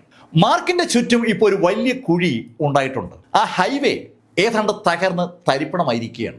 മാർക്കിനെ ജിയാങ് ആക്രമിച്ചപ്പോൾ മാർക്കിന്റെ പുറത്ത് വീഴാതെ പോയ ആ സ്പെല്ലുകൾ പലതും തറയിലേക്ക് പതിച്ചപ്പോൾ തറ മുഴുവൻ കുഴിഞ്ഞ് മണ്ണ് ചിതറി തെറിച്ചിരിക്കുകയാണ്. ആ മണ്ണിന്റെ ഒരു ഭാഗം മാർക്കിന്റെ പുറത്തുമുണ്ട്. മാർക്ക് ഇപ്പൊ കാണാൻ ഒരു കലയാണ്. മണ്ണും പൊടിയും രക്തവും ഒക്കെ കൂടിക്കലർന്ന ഒരു രൂപം, അതാണ് മാർക്ക് ഫെല്ലർ. മാർക്കിന് ചുറ്റും വലിയൊരു കുഴി രൂപപ്പെട്ടിരിക്കുന്നത് കാണികളൊക്കെ കാണുന്നുണ്ട്. രാത്രിയിൽ ആ യുദ്ധം നടന്നപ്പോൾ പലരും യഥാർത്ഥത്തിൽ അത് വിഷ്വലൈസ് ചെയ്തിരുന്നില്ല. ഇപ്പോ ആ കാഴ്ച കാണുന്ന ആളുകളുടെ ശ്വാസം ഏതാണ്ട് നിലച്ചതുപോലെയാണ്. മാർക്ക് ഫെല്ലർ അല്ലാതെ ഭൂമിയിൽ ആരാണെങ്കിലും എപ്പോഴേ മണ്ണിൻ അടിയിലായനെ. ആ യാഥാർത്ഥ്യം തിരിച്ചറിഞ്ഞവരുടെ കൂട്ടത്തിൽ സാക്ഷാൽ ജിയാങ് ഇയുമുണ്ട്. ജിയാങ് ഇ മാർക്കിനെ തന്നെ അങ്ങനെ നോക്കി നിൽക്കുകയാണ്. അവന്റെ മുഖം നോക്കിയാൽ അവന്റെ ഉള്ളിലുള്ള ഭാവം എന്താണെന്ന് നമുക്ക് അറിയത്തില്ല. മാർക്കിനെ തന്നെ കൗതുകപൂർവ്വം നോക്കി നിന്ന ജെങ്ങി അവസാനം മാർക്കിനോട് പറഞ്ഞു, മാർക്ക്, ഇപ്രാവശ്യം ഞാനാണ് തോറ്റത്. മാർക്ക്, നീ എന്നെക്കാൾ ശക്തനാണ്. പക്ഷേ മാർക്ക്, ഞാൻ മടങ്ങി വരും, ഞാൻ നിന്നെ തോൽപ്പിക്കുകയും ചെയ്യും. അങ്ങനെ പറഞ്ഞിട്ട് ജെങ്ങി പെട്ടെന്ന് ആൾക്കൂട്ടത്തിനിടയിലൂടെ അപ്രത്യക്ഷമായി. ആൾക്കൂട്ടത്തിനിടയിലൂടെ അയാൾ കടന്നു പോകുമ്പോഴും അയാളുടെ ശക്തിക്ക് ഒരു കുറവും വന്നിട്ടില്ല എന്ന് വ്യക്തമാക്കുന്നതാണ് അയാളുടെ വേഗത. അയാൾ പോയി കഴിഞ്ഞതും ഷെനിയാനിക്കും ഡീസനും ഓടി മാർക്കിനടുത്തെത്തി. മാർക്കിനെ ഒരു പിടിച്ചെണീപ്പിച്ചു. മാർക്കിന്റെ ദേഹം മുഴുവൻ ചോരയാണ്. മാർക്കിനെയും കൊണ്ട് അവർ രണ്ടുപേരും ഹെവൻലി ഗേറ്റിലേക്ക് കടന്നു. കാണികളൊക്കെ അവിടുന്ന് പിരിയുമ്പോഴേക്കും ആ റോഡ് ശരിക്കും ഒരു യുദ്ധകളത്തിന്റെ ബാക്കി പത്രമായി കിടക്കുകയാണ്. ഇനി ഒത്തിരി പണിയെടുത്താലേ ആ റോഡ് ഗതാഗത യോഗ്യമാവത്തുള്ളൂ. ആ ശൈലിയിൽ ആ റോഡ് നാമവിശേഷമായി. മാർക്ക് ഫെല്ലറുമായി അകത്തെത്തിയ ഷെനിയാനിക് ഉടൻ തന്നെ ഒരു തുണി എടുത്തുകൊണ്ടൊന്ന് മാർക്കിന്റെ പുറത്തുള്ള പൊടിയൊക്കെ തട്ടിക്കളയാൻ തുടങ്ങി. ആ പൊടിയെല്ലാം മാറിയപ്പോൾ ഷെനിയാനിക് അറിയാതെ തേങ്ങിപ്പോവുകയാണ്. മാർക്കിന്റെ ബോഡിയിൽ വൻതോതിൽ മുറിവുകൾ ഉണ്ടായിട്ടുണ്ട്. മാർക്കിന്റെ കയ്യിലൊക്കെ ഉണ്ടായ മുറിവുകൾ ആ കൈക്കകത്തുള്ള എല്ല് പുറത്ത് കാണുന്ന ശൈലിയിൽ വരെ ആയിട്ടുണ്ട്. ആ മുറിവിലേക്ക് നോക്കിയ മാർക്ക് അറിയാതെ പറഞ്ഞു പോവുകയാണ്, അവൻ ശരിക്കും ശക്തൻ തന്നെയാണ്. മാർക്ക് ഇതുവരെ ഏറ്റുമുട്ടിയിട്ടുള്ള ആളുകൾ വെച്ച് ശക്തൻ ഈ ജങ് ഈ അല്ലെന്ന് ചോദിച്ചാൽ ആണെന്ന് പറയേണ്ടി വരുന്ന ഒരു അനുഭവമാണ് മാർക്കിന് ഉണ്ടായിരിക്കുന്നത്. മാർക്കിന്റെ ബോഡിയിൽ സ്പിരിച്വൽ എനർജി ഉള്ള സമയത്തായിരുന്നെങ്കിൽ കഥ ഇതല്ല. ജങ്കിക്ക് മാർക്കിന്റെ കയ്യിൽ നിന്ന് രക്ഷപ്പെടാൻ പറ്റുമായിരുന്നില്ല. മാർക്കിന്റെ ബോഡിയിൽ സ്പിരിച്വൽ എനർജി ഉണ്ടായിരുന്ന സമയത്താണെങ്കിൽ ജങ്കിക്ക് മാർക്കിനെ ഇതുപോലെ ഉപദ്രവിക്കാൻ പറ്റില്ല. മാർക്കിന്റെ ബോഡിക്ക് ചുറ്റും അപ്പോൾ പ്രൊട്ടക്ഷൻ കവറുകൾ ഉണ്ടാവും. ആ കവറുകളില്ലാതെ വെറും ഫിസിക്കൽ ബോഡി ഉപയോഗിച്ചാണ് അതിശക്തനായ ജങ്കിയെ മാർക്ക് പ്രതിരോധിച്ചത്. മാർക്കിന്റെ ബോഡിയിൽ നിന്ന് രക്തം ഒപ്പിയെടുക്കുന്ന ഷെനിയാനിക് വളരെ ആത്മാർത്ഥപൂർവ്വം അത് ചെയ്തുകൊണ്ടിരിക്കുമ്പോൾ ഡീസൻ മാർക്കിനോട് പറഞ്ഞു, മാസ്റ്റർ, അങ്ങേക്ക് സ്പിരിച്വൽ എനർജി ഉണ്ടായിരുന്നെങ്കിൽ സത്യത്തിൽ അങ്ങ് ശരിക്കും ഒരു പ്രതിഭാസമായനെ. ഡീസൻ അത് പറഞ്ഞപ്പോൾ മാർക്കിനും അത് ഫീൽ ചെയ്യുന്നുണ്ട്. മാർക്കിന് ഇപ്പൊ ഇല്ലാത്തത് സ്പിരിച്വൽ എനർജിയാണ്. ആ സ്പിരിച്വൽ എനർജി എങ്ങനെയും ശരീരത്തിലേക്ക് എത്തിക്കണം. അതിനിപ്പോ എന്താണ് മാർഗം? ആ കാര്യത്തെക്കുറിച്ച് ആലോചിച്ച മാർക്ക് ഫെല്ലർ ഷെനിയാനിക്കിനോട് പറഞ്ഞു, ഷൻ, നീ ഡീസനെ ഒന്നിച്ച് ഇവിടെ കാര്യങ്ങൾ നോക്കുക, എനിക്ക് വേറെ ചില കാര്യങ്ങൾ ചെയ്യാനുണ്ട്. അങ്ങനെ മാർക്ക് ഫെല്ലർ പറഞ്ഞതും ചില ആളുകൾ അവിടേക്ക് വന്നു. അവരെ കണ്ടപ്പോൾ മാർക്കിനൊരു കൗതുകം. മാർക്ക് ആ 18 പ്ലാറ്റ്ഫോമുകൾ കണ്ടു. മാർക്ക് ആ 18 പ്ലാറ്റ്ഫോമുകൾ നിരീക്ഷിക്കാനായി ഏൽപ്പിച്ചിരുന്ന ആളുകളാണ് മടങ്ങി വന്നിരിക്കുന്നത്. മാർക്ക് അവരെ ആ പരിപാടി ഏൽപ്പിച്ചിട്ട് മാസം 2 കഴിഞ്ഞിരിക്കുകയാണ്. 2 മാസമായിട്ടും ഹെവൻലി റീജിയനിൽ നിന്ന് ആരും വരാത്തത് കൊണ്ടാണ് 18 പേരും കൂടി മാർക്കിനെ കാണാൻ വന്നത്. അവർ വിഷമത്തോടെ മാർക്കിനോട് പറഞ്ഞു, മാർക്ക് ഫെല്ലർ, ഞങ്ങൾ 2 മാസമായി പ്ലാറ്റ്ഫോമുകളുടെ അടുത്ത് നിൽക്കുകയാണ്, ആരും വന്നില്ല. അവരത് പറഞ്ഞതും മാർക്ക് അവരോട് പറഞ്ഞു, നമുക്ക് ശരിക്കും അവരെ ഡിപ്പെൻഡ് ചെയ്തേ പറ്റൂ. അതല്ലെങ്കിൽ പിന്നെ ഒറ്റ മാർഗമേ ഉള്ളൂ, അത് ഏതെങ്കിലും ഒരു പ്ലാറ്റ്ഫോം നമ്മൾ ആക്ടിവേറ്റ് ചെയ്യുക എന്നുള്ളതാണ്. പക്ഷെ അങ്ങനെ ആക്ടിവേറ്റ് ചെയ്യണമെങ്കിൽ നമുക്ക് 8 ഫ്ലാഗ് വേണം. എൻ്റെ കയ്യിൽ 4 ഫ്ലാഗ് ഉണ്ട്. നിങ്ങൾ എല്ലാവരും കൂടി ഒരു ശ്രമം നടത്തിയാൽ ബാക്കി 4 ഫ്ലാഗുകൾ കണ്ടുപിടിക്കാൻ പറ്റും. അങ്ങനെ വന്നാൽ പിന്നെ ഈ ഹെവൻലി റീജിയനുകാരെ നമ്മൾ ഡിപ്പെൻഡ് ചെയ്യണ്ടല്ലോ. മാർക്ക് പറയുന്ന കാര്യം അവർക്ക് മനസ്സിലാകും. പക്ഷെ ഒരു കാര്യം കൂടി അവർക്കറിയാം. അതിലൊരാൾ മാർക്കിനോട് പറഞ്ഞു, മാർക്ക് പറഞ്ഞത് ഞങ്ങൾക്ക് അറിയാവുന്ന കാര്യമാണ്. 4 ഫ്ലാഗ് കൂടെ കിട്ടിയാൽ കാര്യം എളുപ്പമാകുമെന്ന് ഞങ്ങൾക്കറിയാം. പക്ഷേ ഈ ഫ്ലാഗ് എവിടെയാ ഉള്ളത്? ഫ്ലാഗ് ഉള്ള ആളുകൾ ആരായി ഭൂമിയിലുള്ളത്? അത് അറിയാത്തിടത്തോളം കാലം ഈ അറിവ് കൊണ്ട് ഒരു കാര്യവുമില്ല. അയാൾ അങ്ങനെ പറഞ്ഞതും മാർക്ക് അയാളോട് പറഞ്ഞു, നോക്ക്, നമുക്ക് വേറെ ഒന്നും ചെയ്യാനില്ല. ഒന്നുകിൽ ഫ്ലാഗ് കണ്ടുപിടിക്കുക, അല്ലെങ്കിൽ വെയിറ്റ് ചെയ്യുക. അതല്ലാതെ നമ്മളിപ്പോ എന്താ ചെയ്യുക? മാർക്കിന്റെ ചോദ്യത്തിനകത്ത് പ്രസക്തിയുണ്ട്. അതല്ലാതെ ഇപ്പൊ എന്താ ചെയ്യുക? ഒന്നുകിൽ ഹോളി റീജിയനിൽ നിന്ന് ആളുകൾ വരണം, അല്ലെങ്കിൽ ഹോളി റീജിയനിലേക്ക് പോകാൻ അവരൊരു പ്ലാറ്റ്ഫോം റെഡിയാക്കണം. പ്ലാറ്റ്ഫോം റെഡിയാക്കണമെങ്കിൽ ബാക്കി ഫ്ലാഗുകൾ കണ്ടുപിടിച്ചേ പറ്റൂ. ബാക്കി ഫ്ലാഗുകൾ കണ്ടുപിടിക്കണമെങ്കിൽ ലോകം മുഴുവൻ തിരയണം. തിരയാതെ ആ ഫ്ലാഗുകൾ അവരെ തേടി വരില്ല. മാർക്ക് കാര്യം വ്യക്തമാക്കിയതും ആ 18 പേരും ഒന്നിച്ച് ഫ്ലാഗ് തിരയാനുള്ള ദൗത്യം ഏറ്റെടുത്തു. അവർ പോയി കഴിഞ്ഞതും മാർക്ക് ഫെല്ലർ ഡീസനോടും ഷെനിയാനിക്കിനോടും യാത്ര പറഞ്ഞിട്ട് നേരെ സെക്കൻഡ് മിസ്റ്റിക് വേൾഡിലേക്ക് തിരിച്ചു. മാർക്ക് ഫെല്ലർ ജിങ്ദുലേക്ക് തിരിച്ചു. ജിങ്ദു മാർഷൽ ആർട്സ് അസോസിയേഷനിൽ ജിനെവോ ബ്ലാക്ക് ഉപയോഗിച്ച ആ ബാത്ത് ടബിലേക്കാണ് മാർക്ക് എത്തിയത്. മാർക്ക് ഫെല്ലർ ആ ബാത്ത് ടബ് റെഡിയാക്കി അതിനകത്തേക്ക് എമിലി ബ്ലാക്കിന്റെ രക്തം ഒഴിച്ചു. അതിനുശേഷം മാർക്ക് ആ ബാത്ത് ടബുമായി ബന്ധപ്പെട്ട മറ്റ് ക്രമീകരണങ്ങളൊക്കെ ശരിയാക്കി. കാര്യങ്ങളൊക്കെ ഓക്കെ ആയതും മാർക്ക് ആ ടബിലേക്ക് കയറി കിടന്നു. കഴിഞ്ഞ പ്രാവശ്യത്തെ പോലെ തന്നെ മാർക്കിന്റെ ബോഡിയുമായി എമിലിയുടെ രക്തം സ്പർശിച്ച മാത്രമേ തന്നെ ആ രക്തത്തിന് ഒരു ഇളക്കം ഉണ്ടാവുകയാണ്. രക്തത്തിന് തിരിച്ചറിയുന്നതൊക്കെ പറയില്ലേ, അതേ ശൈലിയിൽ മാർക്കിന്റെ രക്തത്തോട് യോജിക്കാൻ എമിലിയുടെ രക്തത്തിന് ഒരു പ്രവണതയുണ്ട്. അതാണ് അവിടെ കാണുന്നത്. മാർക്കിന്റെ ബോഡിയിലേക്ക് സാവധാനം ആ രക്തം കയറി തുടങ്ങി. മാർക്കിന്റെ ബോഡിയിലേക്ക് രക്തം കയറി തുടങ്ങുമ്പോൾ മാർക്കിന്റെ ബോഡിക്കകത്ത് പല സംഭവങ്ങളും നടക്കുകയാണ്. ഇഷ്ടംപോലെ എനർജി ശരീരത്തിനകത്ത് രൂപം കൊള്ളുന്ന പോലെ ഒരു ഫീല് മാർക്കിന് ഉണ്ടാകുന്നുണ്ട്. മാർക്ക് ആ ടബിൽ തന്നെ അങ്ങനെ കിടന്നു. വളരെ പതുക്കെ മാത്രമാണ് മാർക്കിന്റെ ബോഡിയിലേക്ക് എമിലിയുടെ രക്തം കയറുന്നത്. പതുക്കെ പതുക്കെ ആ ദിവസം അങ്ങ് കഴിഞ്ഞു. രണ്ടാമത്തെ ദിവസവും ആ പ്രക്രിയ ഇങ്ങനെ തുടരുകയാണ്. രണ്ടാമത്തെ ദിവസവും ആ പ്രക്രിയ ഇങ്ങനെ തുടർന്ന് അടുത്ത ദിവസങ്ങളിലും ആ പ്രക്രിയ തുടരുകയാണ്. മാർക്ക് ഫെല്ലർ ആ ബാത്ത് ടബിനകത്ത് കിടക്കുമ്പോൾ ആ 18 ആളുകളും ഭൂമിയിലെ പല ഭാഗവും അരിച്ചു പറക്കുകയാണ്. ഏതെങ്കിലും ശൈലിയിൽ സംശയം തോന്നുന്ന എല്ലാ സ്ഥലവും അവർ പരിശോധിക്കുന്നുണ്ട്. ദിവസങ്ങളും ആഴ്ചകളും അങ്ങനെ വേഗം കടന്നുപോയി. പെട്ടെന്നാണ് ഒരു മാസം പൂർത്തീകരിക്കപ്പെട്ടത്. മാർക്ക് കണ്ണു തുറന്ന് ചുറ്റും നോക്കുമ്പോൾ മാർക്ക് കിടന്ന ബാത്ത് ടബിൽ ഇപ്പോ എമിലിയുടെ രക്തമില്ല. ആ ബാത്ത് ടബിൽ ഉണ്ടായിരുന്ന മുഴുവൻ രക്തവും മാർക്കിന്റെ ബോഡിയിലേക്ക് ലയിച്ചു ചേർന്നിരിക്കുകയാണ്. ആ യാഥാർത്ഥ്യം മനസ്സിലാക്കിയ മാർക്ക് സാവധാനം ആ ടബിൽ നിന്ന് പുറത്തിറങ്ങി. ഇപ്പൊ മാർക്കിന് ഒരു വല്ലാത്ത പവർ ഫീൽ ചെയ്യുകയാണ്. എത്രത്തോളം ആ പവർ ഉണ്ടെന്ന് ചോദിച്ചാൽ മാർക്കിന് അറിയില്ല. മാർക്കിന് തോന്നുന്നത് മുന്നിൽ കാണുന്ന ആ മലയിലേക്ക് ഒന്ന് ഇടിച്ചാൽ ആ മല പൊളിയുമെന്നാണ്. അത്ര പവർ ഫീൽ ചെയ്യാണ്. മാർക്ക് ഫെല്ലർ അവിടെ നിന്ന് കാൻസസ് സിറ്റിയിൽ മടങ്ങിയെത്തുമ്പോൾ അവിടെ കണ്ട ഡീസനോട് മാർക്ക് ചോദിച്ചു, ഏയ് ഡീസൻ, ഞാൻ എത്ര ദിവസമാണ് ധ്യാനത്തിൽ ഉണ്ടായിരുന്നത്?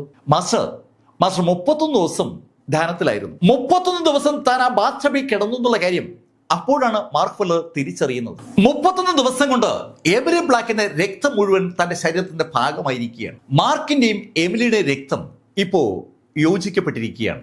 അങ്ങനെ യോജിച്ച രക്തം ഉണ്ടായാൽ അവർ ശക്തരാകുമെന്നാണ് പ്രവചനം. മാർക്കിന് തന്റെ ബോഡിയിലെ സ്പിരിച്വൽ എനർജി തിരിച്ചെടുക്കണം. അതാണ് പ്രധാന ആവശ്യം. ശക്തനായി എന്ന് മനസ്സിലായ മാർക്കിന് ഇപ്പോഴും ഒരു കുറവുണ്ട്, സ്പിരിച്വൽ എനർജി. ആ സ്പിരിച്വൽ എനർജി തിരിച്ചു പിടിക്കാൻ എന്തെങ്കിലും മാർഗമുണ്ടോ എന്ന് അന്വേഷിക്കാനായി മാർക്ക് അവിടെ നിന്ന് ഒറ്റയ്ക്ക് ഇറങ്ങിത്തിരിക്കുമ്പോൾ ഡീസനോടും ഷെനി ആനിക്കിനോടും നിർദ്ദേശങ്ങൾ കൊടുക്കാനും മറന്നില്ല. അവർക്ക് രണ്ടുപേർക്കുമാണ് ഇപ്പോ ആ ഹെവൻലി ഗേറ്റിന്റെ സംരക്ഷണ ചുമതല. അവിടെ ഒരുപാട് മാർഷൽ ആർട്ടിസ്റ്റുകളുണ്ട്. ഡീസനോട് ചില എക്സസൈസ് ഒക്കെ കംപ്ലീറ്റ് ചെയ്യാനായി പറഞ്ഞ് ഏൽപ്പിച്ചതിന് ശേഷം കൂടിയാണ് മാർക്ക് ഇറങ്ങിയത്. മാർക്ക് ഓരോ സ്ഥലങ്ങളും സന്ദർശിച്ചു തുടങ്ങി. ദിവസങ്ങളും ആഴ്ചകളും മാസങ്ങളും ഇങ്ങനെ കടന്നു പോവുകയാണ്. പെട്ടെന്നാണ് ഒരു വർഷവും കടന്നുപോയത്. മാർക്ക് ഫെല്ലർ ഒരു ചെറിയ റെസ്റ്റോറന്റിൽ ചായ കുടിച്ചുകൊണ്ടിരിക്കുകയാണ്. അപ്പോഴാണ് ഒരു വാർത്ത ടെലിവിഷനിൽ മാർക്ക് കേൾക്കുന്നത്. ഹെവൻലി റീജിയനിൽ നിന്ന് വീണ്ടും ആളുകൾ ഭൂമിയിൽ എത്തി എന്നുള്ള ഒരു ബ്രേക്കിംഗ് ന്യൂസാണ് ആ വാർത്ത വായിച്ച ആള് ആ സമയത്ത് പറഞ്ഞത്. ആ വാർത്ത കേട്ടതും മാർക്ക് ഫെല്ലർ അതിവേഗം ഹെവൻലി ഗേറ്റിലേക്ക് തിരിച്ചു. ഹെവൻലി ഗേറ്റിൽ മാർക്ക് മടങ്ങി എത്തുമ്പോൾ മാർക്കിനെ പ്രതീക്ഷിച്ചിരിക്കുന്ന ഡീസൻ ഓടി മാർക്കിന്റെ അടുത്തേക്ക് വന്നിട്ട് മാർക്കിനോട് പറഞ്ഞു, മാസ്റ്റർ പോയിട്ടിപ്പോ ഏകദേശം ഒരു വർഷമായോ? അതെ, ഒരു വർഷമായി. ഡീസൻ, നീ ആ വാർത്ത കേട്ടായിരുന്നല്ലോ? മാസ്റ്റർ, ഞാൻ കേട്ടായിരുന്നു. ഞാൻ മാസ്റ്ററെ കാത്തു നിൽക്കായിരുന്നു. ഈ സമയത്താണ് ഷെനിയാനിക്ക് അങ്ങോട്ട് വന്നത്. ഒരു വർഷമായി മാർക്കിനെ കണ്ടിട്ട് മാർക്കിനെ അടുത്തേക്ക് ഓടി വന്ന ഷെനിയാനിക്ക് മാർക്കിനോട് പറഞ്ഞു, മാർക്ക്, ശരിക്കും മാർക്കിനെ എനിക്ക് നന്നായി മിസ്സായിരുന്നു.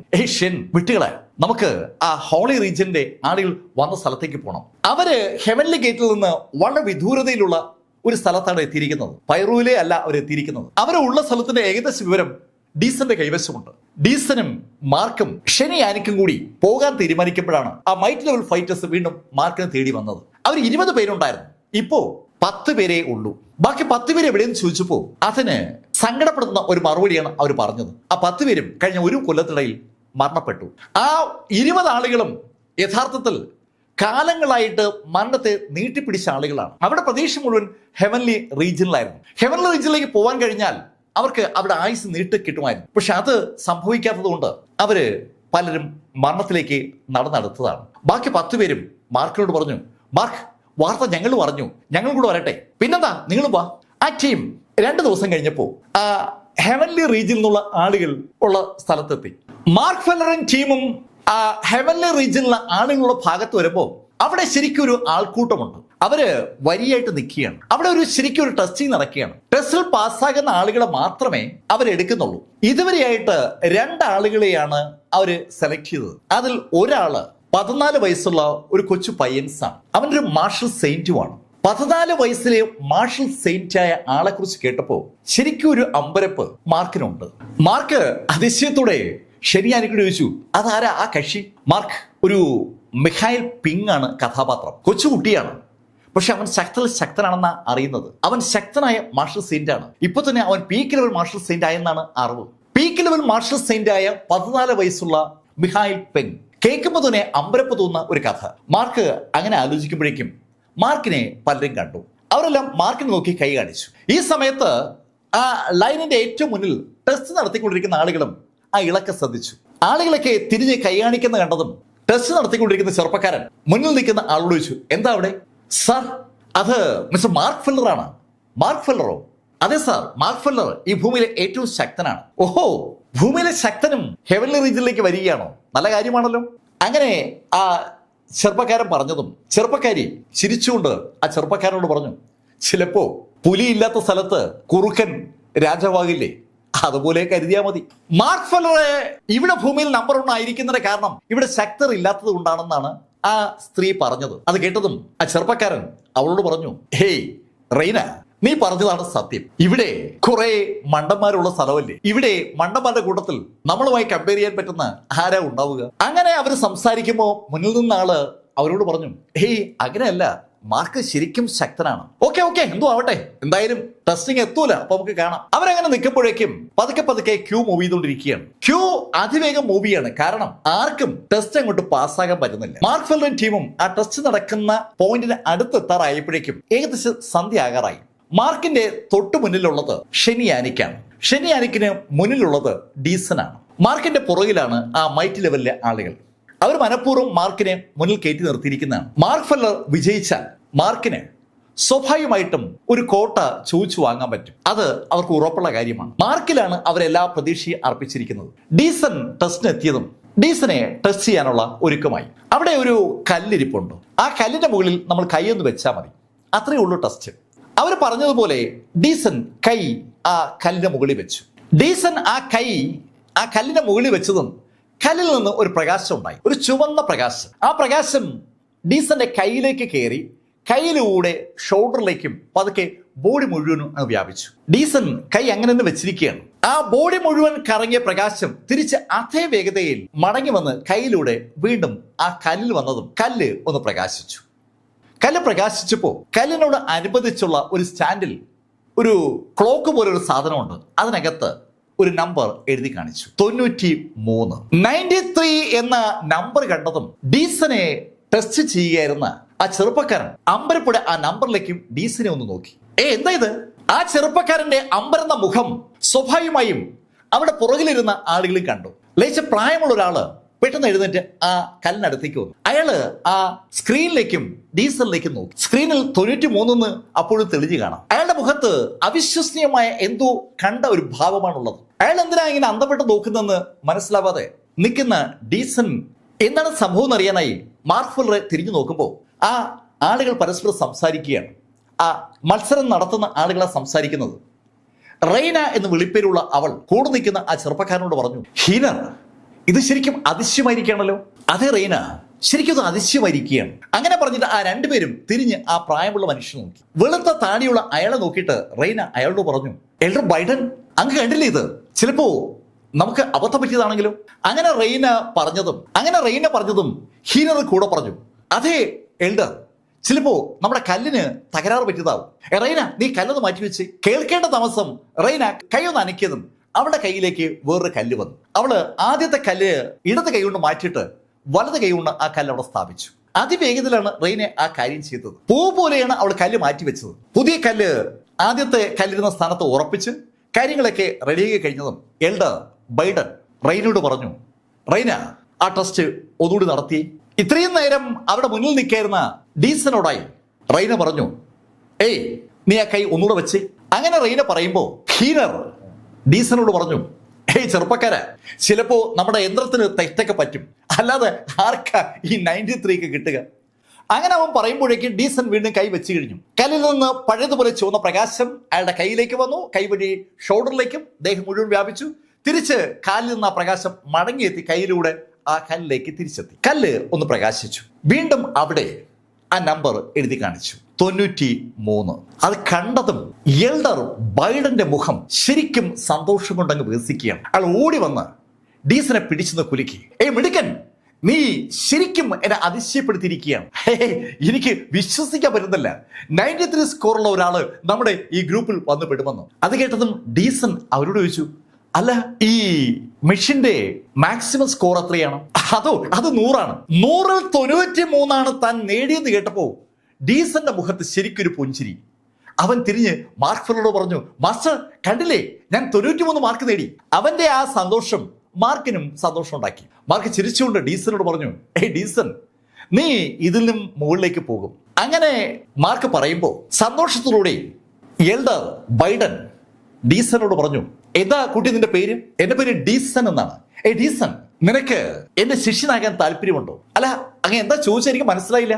ഡീസൺ എടുത്ത് ചോദിച്ചതും റെയ്ന ഡീസനോട് പറഞ്ഞു, എടോ, എൽഡർ ബൈഡൻ സാധാരണഗതിയിൽ ആരെയും ശിഷ്യനായി എടുക്കാറില്ല. നിനക്കാണ് എത്രയോ കാലങ്ങൾക്ക് ശേഷം അദ്ദേഹം ഒരു ചാൻസ് നൽകുന്നത്.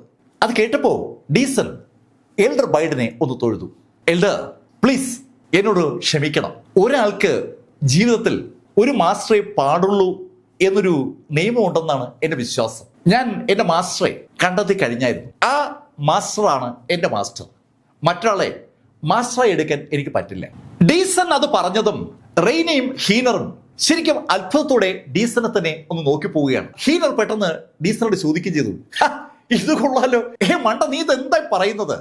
ഇത് എൽഡർ ബൈഡൻ ഇദ്ദേഹത്തെ പോലെ ഒരാളുടെ ശിഷ്യനാക്കാൻ കഴിയാന്ന് പറഞ്ഞാൽ അതിനെന്താ അർത്ഥം എന്ന് എനിക്ക് അറിയാവോ? അതിനേക്കാൾ മുകളിൽ ഒരു കാര്യവും സംഭവിക്കാനില്ല. അതിന് അനുബന്ധമായി റെയ്നയും പറഞ്ഞു, സുഹൃത്തെ, നീ കയ്യിൽ കിട്ടിയ ഭാഗ്യത്തെയാണ് വേണ്ടാന്ന് വെക്കുന്നത്. എൽഡർ ബൈഡന്റെ ശിഷ്യനാക്കുന്ന അവസരത്തെ ആർക്കും തള്ളിക്കളയാൻ കഴിയില്ല. ഇത് അപൂർവമായി മാത്രം കിട്ടുന്ന ഒരു ഓപ്പർച്യൂണിറ്റിയാണ്. നീ അത് വിട്ടുകളയുകയോ? അയ്യോ, അതിശയം തോന്നുന്നു. അങ്ങനെ രണ്ടുപേരും കൂടി പറഞ്ഞതും എൽഡർ ബൈഡൻ ഡീസനോട് പറഞ്ഞു, ആട്ടെ, ആരാ നിന്റെ ഗുരു? എൽഡർ ബൈഡൻ, എന്റെ ഗുരു ഈ നിൽക്കുന്ന മാർക്ക് ഫെല്ലറാണ്. ഡീസന്റെ തൊട്ടു പുറകിൽ നിൽക്കുന്ന ഷെനി ആനിക്കിന്റെ പുറകിലാണ് ഇപ്പോൾ മാർക്ക് ഫെല്ലർ നിൽക്കുന്നത്. മാർക്ക് ഫെല്ലറെ ചൂണ്ടി ഡീസൻ അത് പറഞ്ഞതും അവരുടെ എല്ലാവരുടെയും കണ്ണുകൾ മാർക്ക് ഫെല്ലറിൽ പതിഞ്ഞു. മാർക്ക് ഫെല്ലറെ കുറിച്ച് നേരത്തെ തന്നെ ആ വരിയുടെ മുന്നിലുണ്ടായിരുന്ന ആളുകൾ പറഞ്ഞതാണ്. അതുകൊണ്ട് തന്നെ മാർക്ക് ഫെല്ലർ എന്ന് കേട്ടപ്പോൾ വീണ്ടും അവർക്കൊരു കൗതുകം. ഓഹോ, ഇദ്ദേഹമാണോ കഥാപാത്രം? ശരി, എന്തായാലും നീ നിന്റെ മനസ്സിലുള്ള കാര്യം തുറന്നു പറഞ്ഞല്ലോ, അതുകൊണ്ട് എനിക്ക് നിന്നെ ഇഷ്ടമായി. നിന്റെ തീരുമാനം മാറുന്ന ഒരു സമയമുണ്ടെങ്കിൽ അപ്പൊ പറയുക. അങ്ങനെ പറഞ്ഞിട്ട് എൽഡർ റെയ്നയോട് പറഞ്ഞു, റെയ്ന, നമുക്ക് ഡീസന്റെ ഗുരുവിന്റെ പൊട്ടൻഷ്യലും കാണാമല്ലോ. റെയ്നയോട് എൽഡർ ബൈഡൻ അത് പറഞ്ഞതും റെയ്ന അടുത്ത ആളെ ടെസ്റ്റിന് വിളിപ്പിച്ചു. അടുത്തതായി ഷെനി ആനിക്കാണ് വരേണ്ടത്. ഷെനി ആനിക്ക് മാർക്കിനോട് പറഞ്ഞു, മാർക്ക്, ഞാനിപ്പോ ഷെൻ, നീ എന്തിനാ ഭയപ്പെടുന്നത്? നീ ശരിക്കും ടാലന്റഡ് ആയിട്ടുള്ള ഒരു സ്ത്രീയാണ്. നിന്നെപ്പോലെ മിടുക്കിയായ ഒരാൾ ഒരിക്കലും പരാജയപ്പെടില്ല. നീ ചെല്ല്. മാർക്ക് ഫെല്ലർ ശരിക്കും അവളെ ഒന്ന് പ്രോത്സാഹിപ്പിച്ച് ധൈര്യപ്പെടുത്തി വിട്ടപ്പോ ഷെനി ആനിക്ക് ആ ടെസ്റ്റ് നടക്കുന്ന കല്ലിന് സമീപമെത്തി. ഷെന് അവളുടെ കൈ ആ കല്ലിലേക്ക് വെച്ചു. നേരത്തെ ഡീസന് സംഭവിച്ചതുപോലെ ആ കല്ല് ഒന്ന് തിളങ്ങി പ്രകാശം ഷെനി ആനിക്കിന്റെ കയ്യിലൂടെ ബോഡി മുഴുവൻ എത്തി. തിരിച്ച് ആ കല്ല് ഒന്ന് പ്രകാശിച്ചതും അവിടെ ബോർഡിൽ ഒരു നമ്പർ എഴുതി കാണിച്ചു, 51. 51 കണ്ടതും റെയ്നയും ഹീനറും ഉറക്കെ ഷെനി ആനിക്കോട് പറഞ്ഞു, നോക്ക്, 51 ഒരു ക്വാളിഫിക്കേഷൻ നമ്പർ അല്ല കേട്ടോ. ഹോളി റീജിയനിലേക്ക് കൊണ്ടുപോകാനുള്ള ആളുകളുടെ യോഗ്യതയായി അവർ തീരുമാനിച്ചിരിക്കുന്ന ഇടത്തേക്ക് ഷെനി ആനിക്ക് എത്തിയില്ല എന്നാണ് അവർ പറഞ്ഞത്. ഷെനി ആനിക്ക് അതിനകത്ത് പ്രത്യേകിച്ച് വിഷമമൊന്നും തോന്നിയില്ല. അവള് മാർഷൽ ആർട്ടിസ്റ്റ് ആണെങ്കിലും കഴിഞ്ഞ കുറെ നാളുകളായി അത്ര ശക്തമായി പ്രാക്ടീസ് ഒന്നും ചെയ്യുന്നില്ല. അക്കാര്യം ഷെനി ആനിക്കിന് അറിയാം. ഒരുപാട് പ്രശ്നങ്ങളിലൂടെയാണ് ഷെനി ആനിക്ക് കടന്നുപോയത്. മാർക്കിനെ വലങ്കയായി അങ്ങനെ നിൽക്കുകയായിരുന്നു. ഷെന്നിനെ തോളിൽ തട്ടിയ മാർക്ക് ഷെന്നോട് പറഞ്ഞു, സാരമില്ല, നമുക്ക് ഉറപ്പായും പോകാം. അങ്ങനെ പറഞ്ഞിട്ട് മാർക്ക് ഫെല്ലർ മുന്നോട്ട് കയറി. മാർക്ക് മുന്നോട്ട് വന്നതും മാർക്കിനെ ടെസ്റ്റ് ചെയ്യാൻ വന്നത് ഹീനറാണ്. ഹീനർ മാർക്കിനോട് പറഞ്ഞു, മിസ്റ്റർ മാർക്ക് ഫെല്ലർ, താങ്കളെ കുറിച്ച് ഇവർക്കൊക്കെ ഭയങ്കര അഭിപ്രായമാണ്.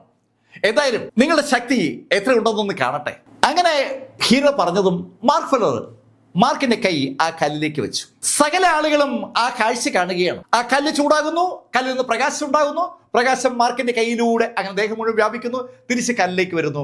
ആ സ്ക്രീനിൽ അക്കം തെളിഞ്ഞു. സ്ക്രീനിൽ തെളിഞ്ഞ അക്കത്തിലേക്ക് നോക്കിയ സകലരും വാ പൊളിച്ചു പോവുകയാണ്. ശരിക്കും ഷെനി ആനിക്കും ഡീസനും മാർക്കിന്റെ പുറകെ നിൽക്കുന്ന ആ മൈറ്റ് ലെവൽ ആളുകളും എന്ന് വേണ്ട സകലരും അമ്പരപ്പോടെ ആ സ്ക്രീനിലേക്ക് നോക്കുകയാണ്. സ്ക്രീനിലേക്ക് എല്ലാവരും ഞെട്ടിത്തെറിച്ച് നോക്കി നിൽക്കുമ്പോൾ ഹീനറും റെയ്നയും ഒരൊറ്റ ചിരി. ഓ, ഈ പമ്പര വിഡ്ഢിയാണോ ഡീസന്റെ ഗുരുവായിരിക്കുന്നത്? എന്തായത്? അങ്ങനെ അവര് അറിഞ്ഞ് ചിരിക്കുമ്പോൾ എൽഡർ ബൈഡനും അറിയാതെ പുഞ്ചിരിച്ചു പോവുകയാണ്. അയാളുടെ കണ്ണുകളും ആ സ്ക്രീനിലാണ്. ആ സ്ക്രീനിൽ വളരെ വ്യക്തമായി ഒരു അക്കം തെളിഞ്ഞു കാണാം. 3. മാർക്ക് ഫെല്ലറുടെ ശക്തി അളന്നപ്പോ ആ സ്ക്രീനിൽ വന്ന നമ്പർ വെറും 3 ആണ്. മാർക്കിന്റെ മുഖത്ത് പ്രത്യേകിച്ച് ഞെട്ടലൊന്നുമില്ല.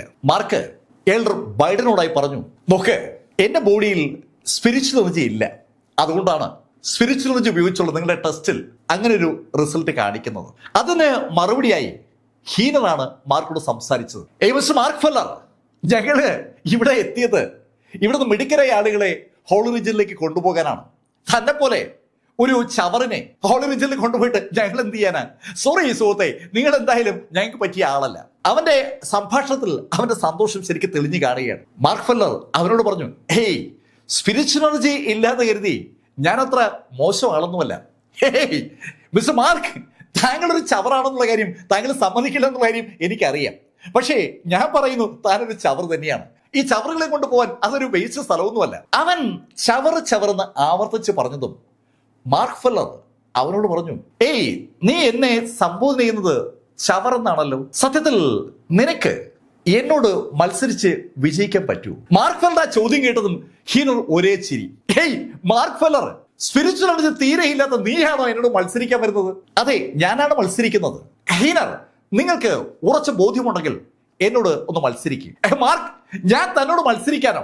ഞാനൊരു വിരലൊന്ന് ഞൊടിച്ചാൽ അവിടെ നീ അവസാനിക്കും. നീ ആരോടാ ഈ എതിരാൻ നിൽക്കുന്നതെന്ന് അറിയാവോ? ഹീനർ, നീ ശക്തനാണെന്നുള്ള കാര്യത്തിൽ എനിക്ക് സംശയമൊന്നുമില്ല. അതുകൊണ്ടാണ് ഞാനൊരു ബെറ്റ് വെക്കണം എന്ന് പറയുന്നത്. എന്ത് ബെറ്റ്?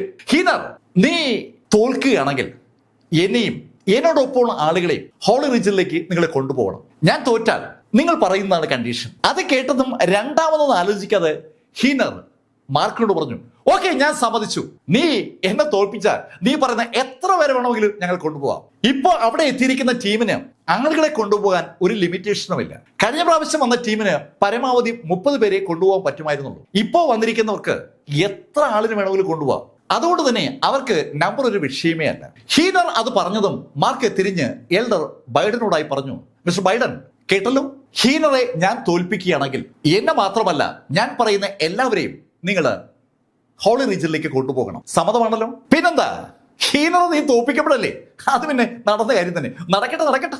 മാർക്ക് ഫെല്ലറും ഹീനറും തമ്മിൽ ഏറ്റുമുട്ടാൻ പോവുകയാണെന്ന് കണ്ടപ്പോ ബാക്കിയുള്ള ആളുകളിൽ 2 തരത്തിലുള്ള ഭാവങ്ങളാ വരുന്നത്. ഹോളി റീജിയനിലേക്ക് ആളുകളെ റിക്രൂട്ട് ചെയ്യാനുള്ള ആളുകളാ വന്നിരിക്കുന്നത്. ആ ആളുകളുമായിട്ട് മാർക്ക് ഉടക്കിയാൽ അവന്മാര് ഇനി ആരെ കൊണ്ടുപോകാതെ തീരുമാനം മാറ്റിയാലോ? അത്രയൊരു ഭയം പലർക്കും ഉണ്ട്. എന്നാൽ അതേ സമയത്ത് മാർക്കിനെ അറിയാവുന്ന ആളുകളും അവിടെ ഉണ്ട്. മാർക്ക് അനാവശ്യമായി ഒരു ഉടക്കും ഒരിടത്തും ഉണ്ടാക്കുന്ന ആളല്ല. അത് അവർക്ക് ബോധ്യമുള്ള കാര്യമാണ്. ബോധ്യമുണ്ടെങ്കിലും അവരും മിണ്ടാതെ നിൽക്കുകയാണ്. ഇവിടെ ഒരു സ്വാർത്ഥതയുടെ സമയമാണ്. ഹോളി റീജിയനിലേക്ക് പോകാൻ പറ്റിയാൽ അതോടെ മാറിക്കിട്ടുന്നത് അവരുടെ ലൈഫ് സ്പാനാണ്. ഭൂമിയിൽ ഏതൊരു മനുഷ്യന്റെ ആയുസ്സിനും ഒരു ലിമിറ്റ് ഉണ്ട്. ഹോളി റീജിയനിലേക്ക് പോയാൽ ആയുസ്സിന് ഒരു പഞ്ഞവുമില്ല. അനന്തകാലം അങ്ങനെ ജീവിച്ചിരിക്കും. അത് പലർക്കും അറിയാവുന്ന കാര്യമാണ്. ഹോളി റീജിയനിലേക്ക് പോകാനായിട്ട് മനുഷ്യൻ മുഴുവൻ ആഗ്രഹിക്കുന്നത് ആ ഒരൊറ്റ കാര്യം കൊണ്ടാണ്. മാർക്ക് ഫെല്ലർ ഹീനറുമായി ഏറ്റുമുട്ടാൻ പോകുമ്പോൾ ശരിക്കും അത്തരൊരു ചിന്ത ആളുകളുടെ മനസ്സിലേക്ക് വരുന്നുണ്ട്. ഹീനർ പെട്ടെന്ന് ഒന്ന് ചിരിച്ചിട്ട് മാർക്കിനോട് പറഞ്ഞു, മാർക്ക്, ഇതാ നിന്നെ ഒറ്റയിടിക്ക് അവസാനിപ്പിക്കുകയാണ്. അങ്ങനെ പറഞ്ഞുകൊണ്ട് അവൻ മുന്നോട്ട് കുതിച്ചൊരൊറ്റയിടി. അവന്റെ അതിശക്തമായ പഞ്ച് മാർക്ക് ഫെല്ലറെ തീർക്കും എന്നൊരു പ്രതീക്ഷ അവനുണ്ട്. ഒറ്റയിടിക്ക് മാർക്കിനെ തീർത്ത് മാർക്കിനൊപ്പമുള്ള ആ ഷെന്യാനിക്കുന്ന സൂര്യയുടെ മനസ്സിൽ ഒരു ഇളക്കം ഉണ്ടാക്കണമെന്ന ആഗ്രഹം കൂടി ഇതിനിടയിൽ ഹീനർക്ക് ഉണ്ടായിട്ടുണ്ട്. ഹീനർ മാർക്കിനെതിരെ കുതിക്കുമ്പോൾ അവന്റെ കണ്ണുകൾ പതിഞ്ഞതും ഷെന്യാനിക്കിലാണ്. മാർക്കിന്റെ കവിള് ലക്ഷ്യമാക്കിക്കൊണ്ട് അവൻ ആഞ്ഞിടിച്ചത്. ആ കൈ മാർക്ക് അങ്ങ് പിടിച്ചു. അതിശക്തമായി മാർക്കിന്റെ കവിളിലേക്ക് ആഞ്ഞിടിച്ച് അവന്റെ കൈ മാർക്കിന്റെ വലത് കൈയിൽ അങ്ങ് അമർന്നതും ഹീനർ ശരിക്കും ഒന്ന് ഞെട്ടി. അവന്റെ കൈ ചലിക്കുന്നില്ല. അവൻ കൈ വലിച്ചെടുക്കാൻ നോക്കിയതും മാർക്ക് ഫെല്ലർ ഇടത് കൈ കൊണ്ട് ആഞ്ഞൊരൊറ്റ ഇടി. ആ ഇടി മാർക്ക് ഫെല്ലർ ഇടത് കൈ നിവർത്തി ഒരൊറ്റ ആടി. എന്താണ് സംഭവിച്ചത് ഹീനർക്ക് മനസ്സിലാകും മുമ്പ് ഹീനറുടെ കവിളിൽ അടി വീണ് കഴിഞ്ഞു. എടോ, ഞാനാണോ ചവറ്, നീയാണോ ചവർ? അടിച്ചുകൊണ്ട് മാർക്ക് ചോദിച്ചത് ആ ചോദ്യമാണ്. ആ ചോദ്യം കേട്ടതും ഹീനർ ഉറക്കെ മാർക്കിനോട് പറഞ്ഞു, നീ തന്നെ ചവറ്, നീ തന്നെ ചവറ്. മാർക്ക് വീണ്ടും ഒരു അടി. എടോ, ഞാനാണോ ചവറ്, നീയാണോ ചവറ്, നീ തന്നെ ചവറ്. മാർക്ക് മൂന്നാമതും അടിച്ച്. മൂന്നാമതും നാലാമതും അവസാനം 1 ഡസൻ അടി ഹീനർക്ക് കൊടുത്തിട്ടും ഹീനറുടെ ഡയലോഗിൽ മാറ്റമൊന്നുമില്ല. ആ സമയത്ത് എൽഡർ ബൈഡൻ ഇടപെട്ടു. ബൈഡൻ മാർക്കിനോട് പറഞ്ഞു, അവനെ വിട, അവൻ തോറ്റത് കണ്ടില്ലേ? അത് കേട്ടതും മാർക്ക് ഫെല്ലർ ഹീനറെ താഴേക്ക് വലിച്ചെറിഞ്ഞു. ഹീനറെ മാർക്ക് വലിച്ചെറിയുന്നത് വരെയുള്ള ആ സമയം എൽഡർ ബൈഡനും അയാളുടെ കൂടെയുള്ള ബാക്കി ആളുകളും വല്ലാത്തൊരു അമ്പരപ്പോടെയാണ് കണ്ടു നിന്നത്. സ്പിരിച്വൽ എനർജി 3 എന്ന അക്കത്തിൽ മാത്രം കാണിക്കുന്ന ഒരാള്, ഒരു മൈറ്റി ലെവൽ യോദ്ധാവായ ഹീനറെ ആ ശൈലിയിൽ തകർക്കുമെന്ന് അവരാരും കരുതിയിരുന്നില്ല എന്നാണ് സത്യം. റെയ്ന ശരിക്കും ഞെട്ടി തന്നെ പറയാം. ദൂരേക്ക് തെറിച്ചു വീണ ഹീനർ നോക്കി മാർക്ക് ഹീനോട് ചോദിച്ചു, ഏയ് ഇപ്പോ നീ സമ്മതിച്ചല്ലോ നീയാണ് ചവറെന്ന്. അതിന് മറുപടി പറയാതെ ചാടി എണീറ്റ ഹീനർ മാർക്കിനോട് പറഞ്ഞു, ഏയ് നീ എന്റെ പുറത്ത് കൈവച്ചല്ലേ, ഇനി നീ ഹെവൻലി റീജിലേക്ക് പോകുന്നതിനെ കുറിച്ച് സ്വപ്നം കാണണ്ട. അത് കേട്ടതും മാർക്ക് അവനോട് പറഞ്ഞു, ഏയ് നീ എന്താ പറഞ്ഞേ, നീ തോറ്റതല്ലേ. ആര് തോറ്റെന്ന്? ഞാൻ എപ്പോഴാ തോറ്റത്? ഞാൻ പറഞ്ഞു ഞാൻ തോറ്റെന്ന്. ഏയ് നിന്നെ എൽഡർ പറഞ്ഞതാ. എൽഡർ അങ്ങനെയൊന്നും പറഞ്ഞില്ല. ഹീനർ അത് പറഞ്ഞതും എൽഡർ ബൈഡൻ മാർക്കിനോട് പറഞ്ഞു, ഏയ് അവൻ തോറ്റ കാര്യം അവൻ സമ്മതിച്ചാലേ പറ്റൂ, വേറെ ആരെങ്കിലും പറഞ്ഞാൽ അതെങ്ങനെ ശരിയാവും. ഒരു കൂട്ടം കള്ളന്മാരുടെ ഒരു ഗ്രൂപ്പാണ് അതെന്ന് വെളിവാകുന്ന ശൈലിയിലുള്ള സംഭാഷണമാണ് എൽഡർ ബൈഡന്റെ ഭാഗത്തു നിന്നുണ്ടായത്. മാർക്ക് ഹീനറോടായി പറഞ്ഞു, മിസ്റ്റർ ഹീനർ, നിങ്ങൾ നൽകിയ വാക്ക് നിങ്ങൾ പാലിക്കണ്ടേ. മിസ്റ്റർ മാർക്ക് ഫെല്ലർ, ഞാൻ ഇതാ വാക്ക് പറയുന്നു, ഒരു കാരണവശാലും നിന്നെ ഹെവൻലി റീജിയനിലേക്ക് കൊണ്ടുപോകില്ല. അങ്ങനെ ഹീനർ പറഞ്ഞതും മാർക്ക് പതുക്കെ മാർക്കിന്റെ ദേഷ്യം വിട്ടു. മാർക്ക് ഒന്ന് ശാന്തമായി. സോറി മിസ്റ്റർ ഹീനർ, സംഭവിച്ചതൊക്കെ സംഭവിച്ചു. ദയവായി എനിക്കും എന്നോടൊപ്പം ഉള്ളവർക്കും പോകാനുള്ള ഒരു പെർമിഷൻ തരണം. മാർക്ക് അങ്ങനെ പറയുമ്പോൾ ഹീനർ സന്തോഷത്തോടെ നടന്ന് ആ കല്ലിനടുത്തേക്ക് വന്നു. കല്ലിനടുത്തേക്ക് ഹീനർ എത്തിയതും മാർക്ക് ഹീനറുടെ കഴുത്തിൽ പിടിച്ചതും ഒരേ നിമിഷത്തിലാണ്. തികച്ചും അപ്രതീക്ഷിതമായി മാർക്ക് ഫെല്ലർ ഹീനറുടെ കഴുത്തിലങ്ങ് പിടിമുറുക്കി. ഹീനറുടെ കഴുത്തിൽ വലത് കൈകൊണ്ട് പിടിമുറുക്കിയ മാർക്ക് ഫെല്ലർ ഹീനറോട് ചോദിച്ചു, നീ കള്ളം പറയുന്നു എന്നോട്? അങ്ങനെ പറഞ്ഞിട്ട് മാർക്ക് ഫെല്ലർ ഹീനറുടെ കവിളിൽ ഒരു അടിയാടി. ഇടം കൈ കൊണ്ടുള്ള ആ അടിയേറ്റ് ഹീനറുടെ കവിളിൽ പൊട്ടലുണ്ടായെന്ന് പറയാം. രക്തം ഒലിച്ചു തുടങ്ങി. ഏയ് ആരടാ ചവറ്? മാർക്ക് വീണ്ടും ആ ചോദ്യം ചോദിച്ചുകൊണ്ട് വീണ്ടും ഒരു അടി. ആ ചോദ്യം ചോദിച്ചുകൊണ്ട് മാർക്ക് വീണ്ടും ഒരു അടി. രണ്ടാമതും മൂന്നാമതും അടി പറ പാഴ്സലായി ഹീനറുടെ കവളിൽ അങ്ങനെ വീണുകൊണ്ടിരിക്കുമ്പോൾ റെയ്ന ഓടി അവിടേക്ക് വന്നു. റെയ്ന ചാടി ഉയർന്ന് മാർക്കിനെ ആഞ്ഞിടിക്കാനായിട്ട് ഒന്ന് പൊങ്ങിയതും മാർക്ക് ഫെല്ലർ വലത് കൈയിൽ പിടിച്ചിരുന്ന ഹീനറെ വലിച്ചു മാറ്റിയിട്ട് ഇടം കൈകൊണ്ട് ഒരു ഒറ്റ ഇടി. എന്താണ് സംഭവിക്കുന്നതെന്ന് റെയ്നയ്ക്ക് മനസ്സിലാക്കുമ്പോഴേക്കും റെയ്ന ഒരുപാട് ദൂരേക്ക് തെറിച്ചു കഴിഞ്ഞു. അമ്പരപ്പിക്കുന്ന പവറിൽ മാർക്ക് ഫെല്ലർ റെയ്നയെ ആഞ്ഞൊന്ന് പൊട്ടിച്ചതാണ്. ആ ഇടിയിൽ അവളുടെ നെഞ്ചും കൂടെ തകർന്നു കാണാനുള്ള സാധ്യതയുണ്ട്. അത്ര ശക്തമായിട്ടാണ് മാർക്ക് ഫെല്ലർ ആ റെയ്നയെ ഇടിച്ചത്. ഇടിയേറ്റ് റെയ്ന തെറിക്കുമ്പോൾ മാർക്ക് ഫെല്ലർ തുരുതുര ഹീനറെ അടിച്ചു തുടങ്ങിയാണ്. മാർക്കിന്റെ അടി അവനെ ഇരുക്കവളിലും മാറി മാറി പതിഞ്ഞു തുടങ്ങിയോടുകൂടി ഹീനറുടെ സകല നിയന്ത്രണവും നഷ്ടമായി. അവൻ പതുക്കെ കരഞ്ഞു തുടങ്ങി.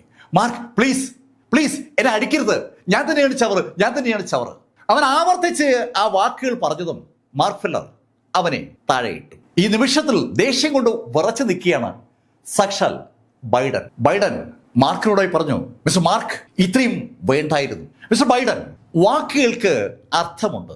ഹീനർ എനിക്ക് നൽകിയ വാക്ക് നിങ്ങൾ എല്ലാവരും കേട്ടതാണ്. അങ്ങനെ മാർക്ക് പറയുമ്പോൾ അവൻ പതുക്കെ എണീക്കുകയാണ്.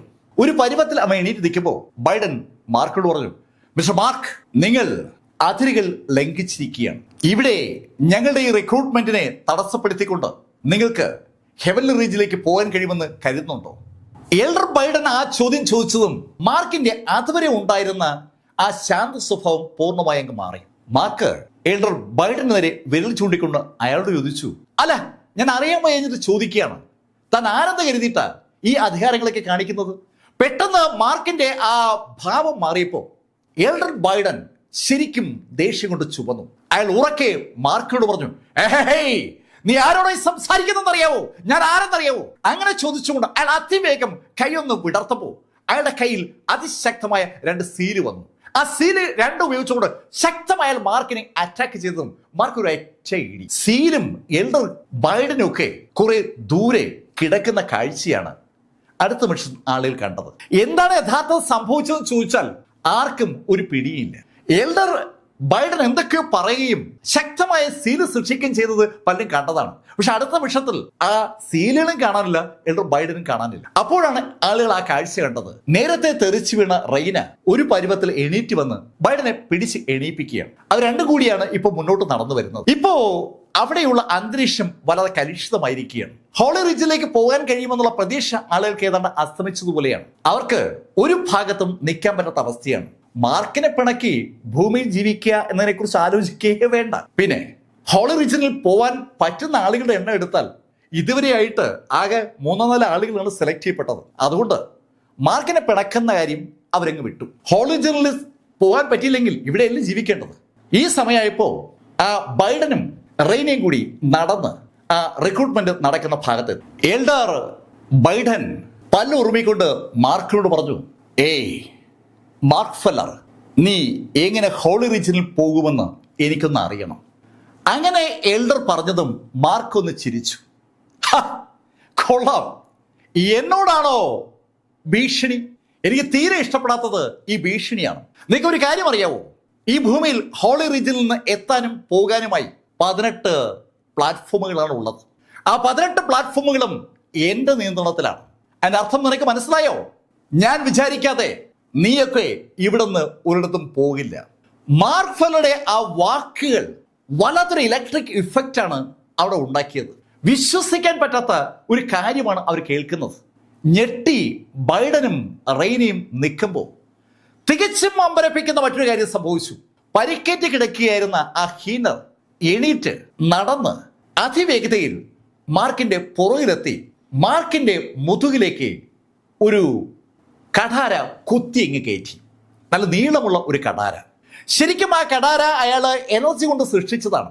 ആ കഠാര അതിശക്തമായി മാർക്കിന്റെ മുതുകിലേക്ക് അയാൾ കുത്തി ഇറക്കുമ്പോൾ ആ കാഴ്ച കാണുന്ന എൽഡർ ബൈഡന്റെയും റെയ്നയുടെയും മുഖത്ത് വല്ലാത്തൊരു തിളക്കമുണ്ടാവുകയാണ്. ഈ മാർക്ക് ഫെല്ലർ അവസാനിച്ചാൽ പിന്നെ ഒരു ഭയവും അവർക്ക് വേണ്ട. മാർക്ക് ഫെല്ലറുടെ ബോഡിയിലേക്ക് ആഞ്ഞ ആ കഠാര കുത്തിയ ഹീനയുടെ മുഖം പതുക്കെ കറുത്തു തുടങ്ങി. കാരണം ആ കഠാര മാർക്കിന്റെ ബോഡിയിലോട്ട് കയറുന്നില്ല. മാർക്കിന്റെ ബോഡിയിൽ തൊട്ട ആ നിമിഷത്തിൽ ആ കഠാര ഏതാണ്ട് ഒടിഞ്ഞതുപോലെയായി. ഭയന്നു പോയ ഹീനർ ആ കഠാര അവിടെ ഇട്ടിട്ട് പെട്ടെന്ന് പുറകോട്ട് മാറി. അവൻ അതിവേഗം അവിടെ ഒരു ശൂന്യത സൃഷ്ടിച്ചു.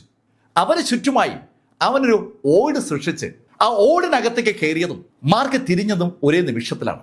സകല ആളുകളുടെ കൺവട്ടത്തു നിന്ന് ഹീനർ ഇതാ അപ്രത്യക്ഷമായിരിക്കുകയാണ്. ആ അപ്രത്യക്ഷമായ ഹീനറെ അമ്പരപ്പിച്ചുകൊണ്ട് മാർക്ക് ഫെല്ലർ ഇടത് കൈകൊണ്ട് ഒരു ഒറ്റ ഇടി. ഹീനർ എവിടെയാണോ ഉള്ളത് അവിടെ തന്നെയാണ് ആ ഇടി പതിച്ചത്. മാർക്കിന്റെ ഡിവൈൻ ഐയിലൂടെ മാർക്കിന് ഹീനറെ കൃത്യമായി കാണാം. തികച്ചും അപ്രതീക്ഷിതമായി ആ കൈ ഹീനയുടെ പുറത്ത് പതിഞ്ഞതും ആ ശൂന്യതാ കവർ പൊട്ടിപ്പൊളിഞ്ഞതും ഇടിയേറ്റ് ഹീനർ പുറത്തേക്ക് വീണതും ഒരേ നിമിഷത്തിലാണ്. ഇടിയേറ്റ് പുറത്തേക്ക് വീണ ഹീനറെ കാലിൽ തൂക്കിയെടുത്ത മാർക്ക് ഫെല്ലർ ഒരൊറ്റ ആടി. കണ്ണം ചിമ്പിക്കുന്ന വേഗതയിൽ ഹീനറെ അവിടെ കണ്ട ആ ടെസ്റ്റിംഗ് കല്ലിലേക്ക് തന്നെ മാർക്ക് ഫെല്ലർ ആഞ്ഞടിക്കുകയായിരുന്നു. അതിശക്തമായ കല്ലുമായിട്ടാണല്ലോ അവർ എത്തിയിരിക്കുന്നത്. ആ കല്ലിന്റെ ശക്തി പരീക്ഷിക്കാൻ അതിനേക്കാൾ പറ്റിയൊരു സംവിധാനമില്ല എന്ന് ഉറപ്പിച്ചതുപോലെയാണ് മാർക്ക് ഹീനറെ ആഞ്ഞടിച്ചത്. ഹീനയുടെ തലയാണ് ആ കല്ലിൽ പതിച്ചത്. ആ നിമിഷത്തിൽ തല അങ്ങ് ചിതറി. തല മാത്രമല്ല, അവന്റെ പ്രിമോഡിയൽ സ്പിരിറ്റും കൂടി ചിതറിപ്പോവുകയാണ്.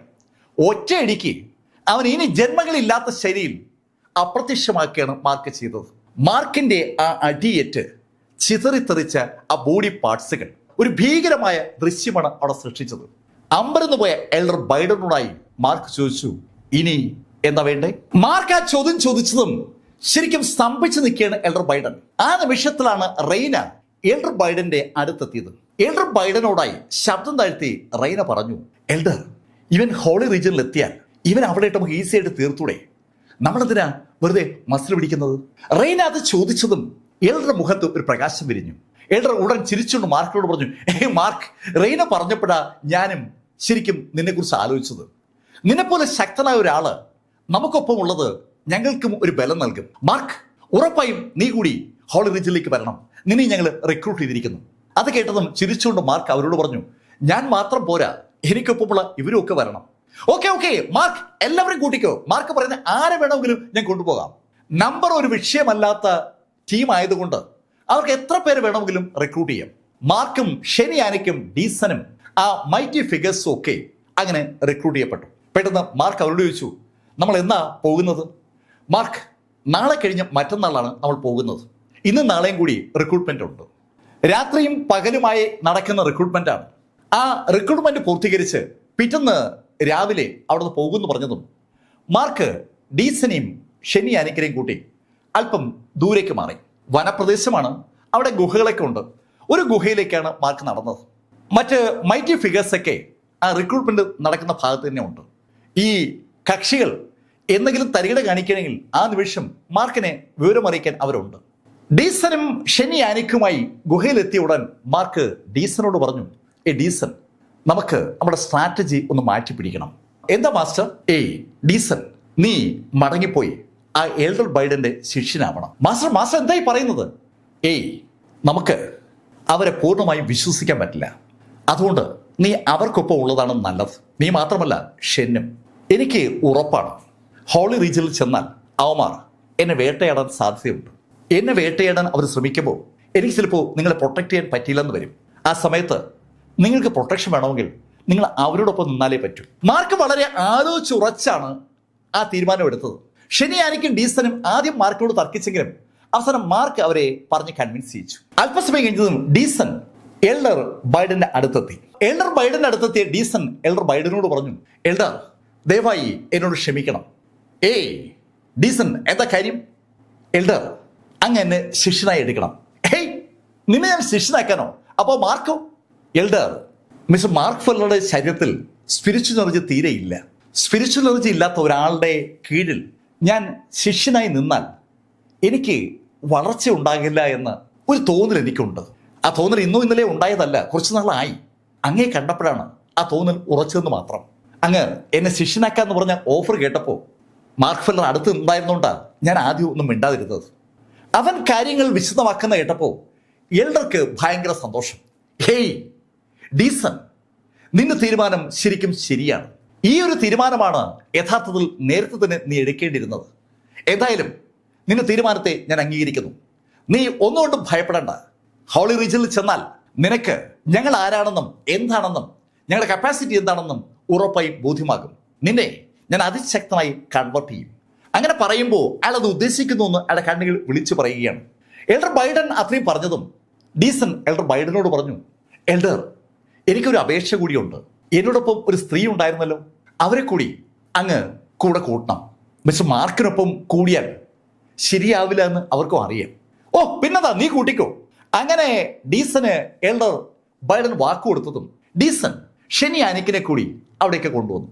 ഷെനിയാനയ്ക്കും ഡീസനും അങ്ങനെ എൽഡർ ബൈഡന്റെ കൂട്ടിലായി. മൂന്നാം ദിവസം മാർക്ക് ഫെല്ലർ രാവിലെ ആ റിക്രൂട്ട്മെന്റ് നടക്കുന്ന ഭാഗത്തേക്ക് വന്നപ്പോൾ അവർ ടീമായി അവിടെ നിൽക്കുകയാണ്. അവിടെ നിന്ന് അല്പം മുകളിലോട്ടാണ് ശരിക്കും പ്ലാറ്റ്ഫോം അറേഞ്ച് ചെയ്തിരിക്കുന്നത്. മാർക്കിന് അറിയാം ആ പ്ലാറ്റ്ഫോം. അതിവേഗതയിൽ റിക്രൂട്ട് ചെയ്യപ്പെട്ട ആളുകളെ അവിടേക്ക് കൊണ്ടുവന്നു. ഇപ്പോൾ മാർക്ക് ഫെല്ലറും ടീമും ഉൾപ്പെടെ എല്ലാം കൂടി ഒരു 14 ആളുകളുണ്ട്. ഫ്ലാഗുകളൊക്കെ അറേഞ്ച് ചെയ്ത് വെച്ച് കഴിഞ്ഞതും എൽഡർ ബൈഡൻ എല്ലാവരോടും പറഞ്ഞു, നിങ്ങളെല്ലാവരും പ്ലാറ്റ്ഫോമിലേക്ക് കയറും. മാർക്ക് ഫെല്ലറും ഡീസനും ഷെനിയാനയ്ക്കും ബാക്കിയുള്ള ആളുകളൊക്കെ ആ പ്ലാറ്റ്ഫോമിലേക്ക് കയറി. മൈറ്റി ഫിഗേഴ്സ് ഇതിനു മുമ്പ് തന്നെ മാർക്കിനോട് പറഞ്ഞിട്ട് ഹെവൻലി റീജിയനിലേക്ക് പോകുന്നില്ല എന്ന് തീരുമാനിച്ചിരുന്നു.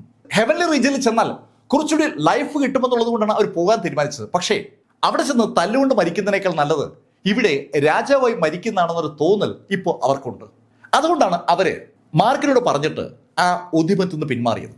ഇപ്പോൾ മാർക്കും ഡീസനും ഷെനിയാനയ്ക്കുമാണ് അവരുടെ ടീമിന്റെ ഭാഗമായിട്ടുള്ളത്.